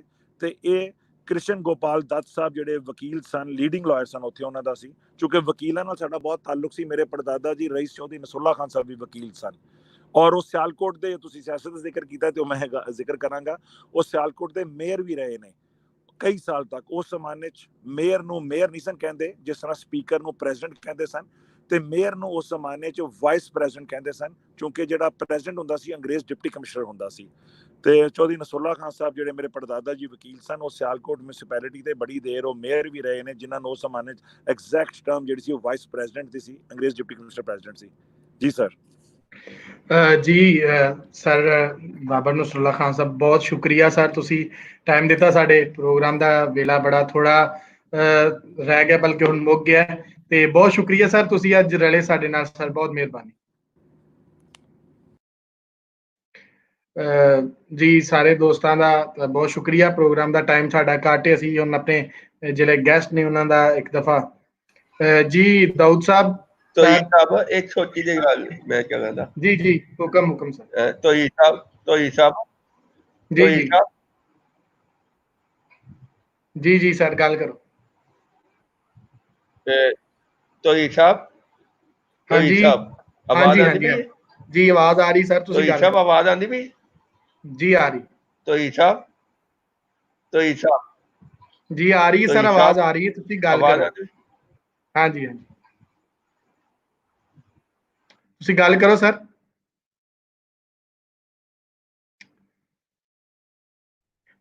ਜੀ ਬਾਬਾ ਜੀ, ਇਹ ਰਣਜੀਤ ਸਿੰਘ ਬਾਜਵਾ ਸਾਹਿਬ, ਸਰ ਤੁਹਾਡਾ ਵੀ ਬੜਾ ਸ਼ੁਕਰੀਆ, ਤੁਸੀਂ ਬੜੇ ਸ਼ਾਰਟ ਨੋਟਿਸ ਤੇ ਸਾਡੇ ਨਾਲ ਰਲੇ ਤੇ ਆਏ ਅੱਜ ਸਾਡੇ ਪ੍ਰੋਗਰਾਮ 'ਚ। ਤੁਸੀਂ ਬਹੁਤ ਮਸ਼ਕੂਰ ਹਾਂ ਤੁਹਾਡਾ, ਤੁਸੀਂ ਮੈਨੂੰ ਮੌਕਾ ਦਿੱਤਾ। ਅੱਗੇ ਤੋਂ ਵੀ, ਕਿਉਂਕਿ ਮੈਂ ਪਰਸ਼ੀਅਨ ਦੀ MA ਕੀਤੀ ਹੋਈ ਹੈ ਤੇ ਮੇਰਾ ਇਸਲਾਮਿਕ ਫਿਲਾਸਫੀ 'ਚ ਬੜਾ ਇੰਟਰਸਟ ਹੈ। ਇੱਕ ਗੱਲ ਮੈਂ ਹੋਰ ਦੱਸਣੀ ਚਾਹੁੰਦਾ ਸੀ ਕਿ ਜਿਹੜਾ ਜ਼ਫਰੁੱਲਾ ਖਾਨ ਸਾਹਿਬ ਦਾ ਪੈਲੇਸ ਹੈ ਕਾਦੀਆਂ, ਉਹਦੇ ਨਾਲ ਦਾ ਘਰ ਸਾਡਾ ਹੈ, ਜਿਹੜਾ ਕਿ ਮਿਰਜ਼ਾ ਸਾਹਿਬ ਦਾ ਸੀਗਾ। ਮਿਰਜ਼ਾ ਸਾਹਿਬ ਦੇ ਘਰ ਦੇ ਨਾਲ ਜ਼ਫਰੁੱਲਾ ਖਾਨ ਦਾ ਪੈਲਸ ਹੈ। ਪਾਕਿਸਤਾਨ ਆਉਣ ਤੋਂ ਬਾਅਦ ਜੀ ਬਾਬਰ ਨਸਰੁੱਲਾ ਸਾਹਿਬ ਸੁਣ ਰਹੇ ਨੇ ਤੁਹਾਨੂੰ ਤੇ ਉਹ ਤੁਹਾਡੇ ਨਾਲ ਜ਼ਰੂਰ ਰਾਬਤਾ ਕਰਨਗੇ ਜੀ। ਜ਼ਰੂਰ ਜੀ ਜ਼ਰੂਰ। ਬਹੁਤ ਸ਼ੁਕਰੀਆ ਜੀ ਸਰ ਤੁਹਾਡਾ। ਅਸੀਂ ਦਾਊਦ ਜ਼ਫਰ ਨਦੀਮ ਹੋਰਾਂ ਵੱਲ ਆਵਾਂਗੇ, ਉਹਨਾਂ ਨੇ ਕੋਈ ਗੱਲ ਕਰਨਾ ਚਾਹ ਰਹੇ ਸਨ। ਜੀ ਸਰ। ਹੈਲੋ ਜੀ ਦਾਊਦ ਸਾਹਿਬ, ਮੇਰੀ ਆਵਾਜ਼ ਆ ਰਹੀ ਹੈ? ਛੋਟੀ ਜਿਹੀ ਗੱਲ ਮੈਂ ਦੱਸਾਂ। ਹੈਲੋ ਜੀ ਆਂਦੀ ਵੀ ਇਹ ਛੋਟੀ ਜਿਹੀ ਗੱਲ ਮੈਂ ਐਡ ਕਰ ਦਿਆਂ ਆਂਦੀ, ਤੇ ਉਹ ਅਗਰ ਤੁਹਾਡੀ ਇਜਾਜ਼ਤ ਟਾਈਮ ਹੋਏ ਤੇ ਇੱਕ ਛੋਟੀ ਜਿਹੀ ਗੱਲ। ਤੇ ਉਹਨਾਂ ਨੇ ਦੱਸਿਆ ਕਿ ਜੋਪਾਲ ਦੱਤ ਦੀ ਫੈਮਿਲੀ ਦਾ ਘਰ ਪੈਲਸ ਰੋਡ ਉੱਤੇ। ਇਸ ਹਵਾਲੇ ਨਾਲ ਇੱਕ ਗੱਲ ਹੈ ਕਿ ਪੰਜਾਬ ਦੇ ਵਿੱਚ ਹੁਸੈਨੀ ਬ੍ਰਾਹਮਣ ਦੀ ਗੱਲ ਬਹੁਤ ਸੁਣਾਈ ਜਾਂਦੀ ਹੈ। ਹੁਸੈਨੀ ਬ੍ਰਾਹਮਣ ਦੀ ਈਸਾਈ ਦਾ ਪਤਾ ਨਹੀਂ, ਪਰ ਉਹ ਇੰਤਜ਼ਾਰ ਹੁਸੈਨ ਸਾਹਿਬ ਨੇ ਵੀ ਲਿਖੀ ਹੈ, ਹੋਰ ਵੀ ਬੰਦਿਆਂ ਨੇ ਸੁਣਾਈ ਹੈ। ਤੇ ਇਹ ਦੱਤ ਫੈਮਿਲੀ ਦੇ ਨਾਲ ਹੈ। ਇਹਨਾਂ ਦਾ ਸੁਨੀਲ ਦੱਤ ਵੀ ਜਿਹੜਾ ਹੈ ਉਹ ਇਹਨਾਂ ਦੀ ਤਲਤਦਾਰੀ ਵੀ ਐਸੇ ਫੈਮਿਲੀ ਨਾਲ ਕਿਤੇ ਨਾ ਕਿਤੇ ਹੈ ਸੀ। ਇਹ ਉਹ ਫੈਮਿਲੀ ਹੈ ਜਿਨ੍ਹਾਂ ਨੇ ਇਮਾਮ ਹੁਸੈਨ ਦੇ ਨਾਲ ਜਾ ਕੇ ਲੜਾਈ, ਉਹਨਾਂ ਦਾ ਸਾਥ ਦਿੱਤਾ ਕਰਬਲਾ ਵਿੱਚ। ਉਹਨਾਂ ਦੇ 7 ਬੰਦੇ ਉਹ ਲੜਾਈ ਦੇ ਵਿੱਚ ਇਮਾਮ ਹੁਸੈਨ ਦੇ ਨਾਲ ਮਾਰੇ ਦੇ ਕਰਬਲਾ ਦੇ ਵਿੱਚ। ਅੱਗੇ ਕਿ ਉਹ ਕਿਤਾਬਾਂ ਉਹਨਾਂ ਦਾ ਹਵਾਲਾ ਨਹੀਂ ਮਿਲਦਾ, ਪਰ ਸਾਡੀ ਜਿਹੜੀ ਜ਼ਬਾਨੀ ਹਿੱਸਾ ਹੀ ਹੈ ਹੁਸੈਨੀ ਬ੍ਰਾਹਮਣ ਦੀ, ਉਹ ਮੌਜੂਦ ਹੈ। ਤੇ ਉਹ ਸਿਆਲਕੋਟ ਦੇ ਬੰਦੇ ਸਨ। ਮਤਲਬ ਸਿਆਲਕੋਟ ਦਾ ਇੱਕ ਪਿੰਡ ਸੀ, ਉਹ ਤੋਂ ਦੀ ਦੱਤ ਫੈਮਿਲੀ ਸੀ। ਇਹੀ ਦੱਤ ਫੈਮਿਲੀ ਦਾ ਬਾਅਦ ਇੱਕ ਇਹਨਾਂ ਨੇ ਪੈਲਸ ਰੋਡ ਉੱਤੇ ਜਿਹਨਾਂ ਬਾਬਾ ਨਸਰੁੱਲਾ ਸਾਹਿਬ ਨੇ ਦੱਸਿਆ ਹੈ ਕਿ ਉਹਨਾਂ ਦਾ ਬੜਾ ਵੱਡਾ ਘਰ ਸੀ। ਤੇ ਐਸੇ ਫੈਮਿਲੀ ਨੂੰ ਹੁਣ ਇੰਡੀਆ ਦੇ ਵਿੱਚ ਵੀ ਤੇ ਸਿੰਧ ਦੇ ਵਿੱਚ ਵੀ ਹੁਸੈਨੀ ਬ੍ਰਾਹਮਣ ਮੌਜੂਦ ਨੇ। ਉਹ ਆਪਣੀ ਨਿਸਬਤ ਐਸੇ ਫੈਮਿਲੀ ਦੇ ਨਾਲ ਮਨਾਉਂਦੇ ਨੇ। ਇਹ ਗੱਲ ਮੈਂ ਜੀ ਸਰ, ਬਹੁਤ ਮਿਹਰਬਾਨੀ, ਬੜਾ ਸ਼ੁਕਰੀਆ। ਡਾਕਟਰ ਤਰਵੀਨ ਅੰਜਮ ਹੋਰਾਂ ਨੇ ਕਾਇਦ-ਏ-ਆਜ਼ਮ ਯੂਨੀਵਰਸਿਟੀ ਤੋਂ ਪ੍ਰੋਫੈਸਰ ਨੇ, ਉਹਨਾਂ ਨੇ ਵੀ ਹੁਸੈਨੀ ਬ੍ਰਾਹਮਣ ਦੇ ਹਵਾਲੇ ਨਾਲ ਆਪਣਾ ਆਰਟੀਕਲ ਉਹਨਾਂ ਦਾ ਹੈ, ਮੈਂ ਸਭ ਤੁਹਾਡੇ ਨਾਲ ਸ਼ੇਅਰ ਕਰਾਂਗਾ, ਤੁਹਾਨੂੰ ਮੈਂ ਸੈਂਡ ਕਰਾਂਗਾ, ਤੁਸੀਂ ਉਹਨੂੰ ਪੜ੍ਹਨਾ। ਇਸ ਦੇ ਨਾਲ ਹੀ ਸਰ ਬਹੁਤ ਸ਼ੁਕਰੀਆ ਤੁਹਾਡਾ। ਟਾਈਮ ਸਾਡਾ ਅੱਜ ਬਹੁਤ ਥੋੜਾ ਜ਼ਿਆਦਾ ਹੀ ਵੱਧ ਗਿਆ। 1 ਘੰਟੇ ਦਾ ਪ੍ਰੋਗਰਾਮ ਸੀ, ਸੋ 1.5 ਘੰਟੇ ਦੇ ਵਿੱਚ ਬਾਕੀ ਦੋਸਤ ਵੀ ਆਏ। ਤੇ ਦਾਊਦ ਸਾਹਿਬ ਬਹੁਤ ਸ਼ੁਕਰੀਆ। ਸਿਆਲਕੋਟ ਦੀ ਤਰੀਕ ਦੇ ਹਵਾਲੇ ਨਾਲ ਮੈਂ ਸਾਰੇ ਦੋਸਤਾਂ ਨੂੰ ਦੱਸ ਦਿੰਦਾ ਕਿ ਦਾਊਦ ਸਾਹਿਬ ਬੇਸਿਕਲੀ 5 ਇਹਨੂੰ ਐਪੀਸੋਡਸ ਕਰਨਾ ਚਾਹ ਰਹੇ ਸਨ, ਕਿਉਂਕਿ ਜ਼ਿਆਦਾ ਸੀ ਇਹ, ਤੇ ਅਸੀਂ ਉਹਨੂੰ ਇੱਕ 'ਚ ਕੀਤਾ। ਸੋ ਅਸੀਂ ਕੋਸ਼ਿਸ਼ ਕਰਾਂਗੇ ਕਿ ਫਿਰ ਵੀ ਅਸੀਂ ਦੁਬਾਰਾ ਇਹਨੂੰ ਵੇਖ ਸਕੀਏ। ਦਾਊਦ ਸਾਹਿਬ ਬਹੁਤ ਸ਼ੁਕਰੀਆ ਜੀ। ਸਾਰੇ ਦੋਸਤਾਂ ਦਾ ਬਹੁਤ ਸ਼ੁਕਰੀਆ ਜਿਹੜੇ ਅੱਜ ਸਾਡੇ ਨਾਲ ਸਨ। ਔਰ ਜਿਹੜਾ ਅੱਜ ਦਾ ਸਿਟੀ ਐਜ਼ ਇਟ ਵਾਜ਼ ਜਿਹੜਾ ਸਾਡਾ ਪ੍ਰੋਗਰਾਮ ਸੀ ਉਹਦੇ ਵਿੱਚ ਰਹੇ। ਇਸੇ ਤਰ੍ਹਾਂ ਹੀ ਅਸੀਂ ਇਹ ਆਪਣਾ ਜਿਹੜਾ ਸ਼ਹਿਰਾਂ ਦੀ ਤਾਰੀਖ ਦੇ ਹਵਾਲੇ ਨਾਲ ਪ੍ਰੋਗਰਾਮ ਹੀ ਕਰਦੇ ਰਵਾਂਗੇ। ਸੋ ਇੱਕ ਸ਼ਹਿਰ ਅਸੀਂ ਇੰਡੀਅਨ ਪੰਜਾਬ ਤੋਂ, ਇੱਕ ਪਾਕਿਸਤਾਨੀ ਪੰਜਾਬ ਤੋਂ, ਈਸਟ ਵੈਸਟ ਪੰਜਾਬ ਤੋਂ, ਦੋਵਾਂ ਪੰਜਾਬਾਂ ਤੋਂ ਅਸੀਂ ਲੈਂਦੇ ਹਾਂ। ਤੇ ਅੱਜ ਅਸੀਂ ਆਪਣੇ ਦੋਸਤਾਂ ਦੇ ਨਾਲ ਗੱਲਬਾਤ ਸਾਂਝੀ ਕਰਦੇ ਜੀ। ਤੇ ਇੱਕ ਅਸੀਂ ਹੁਣ ਜਿਹੜੇ ਇਹ 2 ਪੰਜਾਬਾਂ ਤੋਂ ਅਸੀਂ ਸ਼ਹਿਰ ਲੈਂਦੇ ਸਾਂ, ਤੇ ਇੱਕ ਸਾਡਾ ਤੀਸਰਾ ਪੰਜਾਬ ਵੀ ਹੈ ਜਿਹੜਾ ਬਾਹਰ ਵਸਦੇ ਪੰਜਾਬੀਆਂ ਦਾ ਪੰਜਾਬ ਹੈ। ਉਹ ਕੈਨੇਡਾ, ਅਮਰੀਕਾ, ਫਰਾਂਸ, ਜਿੱਥੇ ਵੀ UK 'ਚ ਜਿੱਥੇ ਵੀ ਬੈਠੇ ਹੋਏ ਨੇ, ਉਹ ਬਹੁਤ ਐਸੇ ਸ਼ਹਿਰ ਨੇ ਜਿਹੜੇ ਪੰਜਾਬੀਆਂ ਨੇ ਵਸਾਏ। ਪੰਜਾਬੀਆਂ ਦਾ ਉਹਦੇ ਵਿੱਚ ਪੂਰਾ ਕਿਰਦਾਰ ਹੈ। ਉਹਦੇ ਹਵਾਲੇ ਨਾਲ ਵੀ ਅਸੀਂ ਇੱਕ ਸ਼ਹਿਰ ਉੱਥੋਂ ਵੀ ਹੁਣ ਲਿਆ ਕਰਾਂਗੇ। ਤੇ ਮਿਲਨੇ ਆ ਅਗਲੇ ਸ਼ਹਿਰ ਦੀ ਤਾਰੀਖ, ਲੋਕਾਂ ਦੀ ਤਾਰੀਖ ਔਰ ਆਮ ਜਿਹੜੀਆਂ ਗੱਲਾਂ ਬਾਤਾਂ ਨੇ ਉਹਨਾਂ ਦੀ ਤਾਰੀਖ ਦੇ ਆਰਕਾਈਵ ਅਸੀਂ ਆਪਣੇ ਤੌਰ ਤੇ ਬਣਾਉਣ ਦੀ ਇੱਕ ਕੋਸ਼ਿਸ਼ 'ਚ ਲੱਗੇ ਹੋਏ ਆ, ਕਾਰ 'ਚ ਲੱਗੇ ਹੋਏ ਆ। ਤੇ ਬੜੀ ਮਿਹਰਬਾਨੀ ਸਾਰੇ ਦੋਸਤਾਂ ਦੀ ਜਿਨ੍ਹਾਂ ਨੇ ਅੱਜ ਟਾਈਮ ਕੱਢਿਆ, ਵੇਖਿਆ। ਤੇ ਅਸੀਂ ਇਹ ਚਾਹੁੰਦੇ ਹਾਂ ਕਿ ਜਿਸ ਤਰ੍ਹਾਂ ਸਾਡੇ ਨਾਲ ਬਾਬਾ ਨਸਰੁੱਲਾ ਖਾਨ ਸਾਈ ਜੀ, ਇਹਨਾਂ ਨਾਲ ਮੇਰੀ ਗੱਲ ਹੋਈ ਤੇ ਉੱਥੇ ਵੀ ਇਹ ਗੱਲ ਕਰ ਰਹੇ ਸਨ ਕਿ ਜਿਹੜੀ ਇੱਕ ਅਥੈਂਟਿਕ ਹਿਸਟਰੀ ਹੈ ਜਾਂ ਸਾਇੰਟੀਫਿਕ ਹਿਸਟਰੀ ਦੇ ਤੌਰ ਤੇ ਜਿਹਨਾਂ ਨਾਲ ਬਹੁਤ ਘੱਟ ਡਾਟਾ ਸਾਨੂੰ ਮੁਖਤਲਿਫ ਜਿਹੜੀ ਹੈ ਸੋਸ਼ਲ ਮੀਡੀਆ ਹੈ, YouTube ਹੈ ਜਾਂ ਫੇਸਬੁੱਕ ਉੱਤੇ ਮਿਲ ਰਿਹਾ। ਸੋ ਅਗਰ ਮੈਂ ਤੁਹਾਡਾ ਵੇਖਾਂਗਾ ਕਿ ਕਿਸ ਤਰ੍ਹਾਂ ਹੈ, ਸੋ ਅਸੀਂ ਇਹ ਚਾਹੁੰਦੇ ਹਾਂ ਕਿ ਅਸੀਂ ਇੱਕ ਅਥੈਂਟਿਕ ਜਾਂ ਇੱਕ ਸਾਇੰਟੀਫਿਕ ਤੌਰ ਤੇ ਤਾਰੀਖ ਨੂੰ ਇਕੱਠਾ ਕਰੀਏ, ਪਰ ਉਹ ਲੋਕਲ ਪਰਸਪੈਕਟਿਵ ਦੇ ਨਾਲ ਹੋਏ, ਲੋਕਾਂ ਦੀ ਅੱਖ ਨਾਲ ਵੇਖੀ ਗਈ ਤਰੀਕ ਹੋਏ, ਕੋਈ ਆਫੀਸ਼ੀਅਲ ਹਿਸਟਰੀ, ਕਿਉਂਕਿ ਬਹੁਤ ਸਾਰੇ ਡਾਕੂਮੈਂਟ ਉੱਤੇ ਮੌਜੂਦ ਨੇ। ਅਸੀਂ ਆਪਣੇ ਤੌਰ ਤੇ ਜਿਹੜਾ ਨਾ ਉਹਨੂੰ ਵੇਖਣ ਦੀ ਕੋਸ਼ਿਸ਼ ਕਰਾਂਗੇ। ਸੋ ਮਿਲਨੇ ਆ ਜੀ ਅਗਲੇ ਕਿਸੇ ਸ਼ਹਿਰ ਜਿਹੜਾ ਅਸੀਂ ਸਿਲੈਕਟ ਕਰਾਂਗੇ, ਉਹਦਾ ਪੋਸਟਰ ਲਾ ਦਿਆਂਗੇ। ਸਿਟੀ ਐਜ਼ ਇਟ ਵਾਸ ਦੇ ਨਾਲ ਮੰਗਲ ਵਾਲੇ ਦਿਨ ਜਿਹੜਾ ਹੈ ਉਹ ਟਾਈਮ ਸਾਡਾ 9 ਵਜੇ ਦਾ ਹੀ ਹੋਏਗਾ ਪਾਕਿਸਤਾਨ ਟਾਈਮ ਦੇ ਮੁਤਾਬਕ ਔਰ 9:30 ਇੰਡੀਅਨ ਟਾਈਮ ਦੇ ਮੁਤਾਬਕ। ਤੇ ਨਾਲ ਦੀ ਨਾਲ ਉੱਥੇ ਵਸਦੇ ਜਿਹੜੇ ਲੋਕ ਨੇ ਉਹਨਾਂ ਦੀ ਵੀ ਥੋੜੇ ਬਹੁਤੇ ਕਮੈਂਟ ਅਸੀਂ ਵਿੱਚ ਸ਼ਾਮਲ ਕਰਾਂਗੇ। ਰੱਬ ਰਾਖਾ ਜੀ।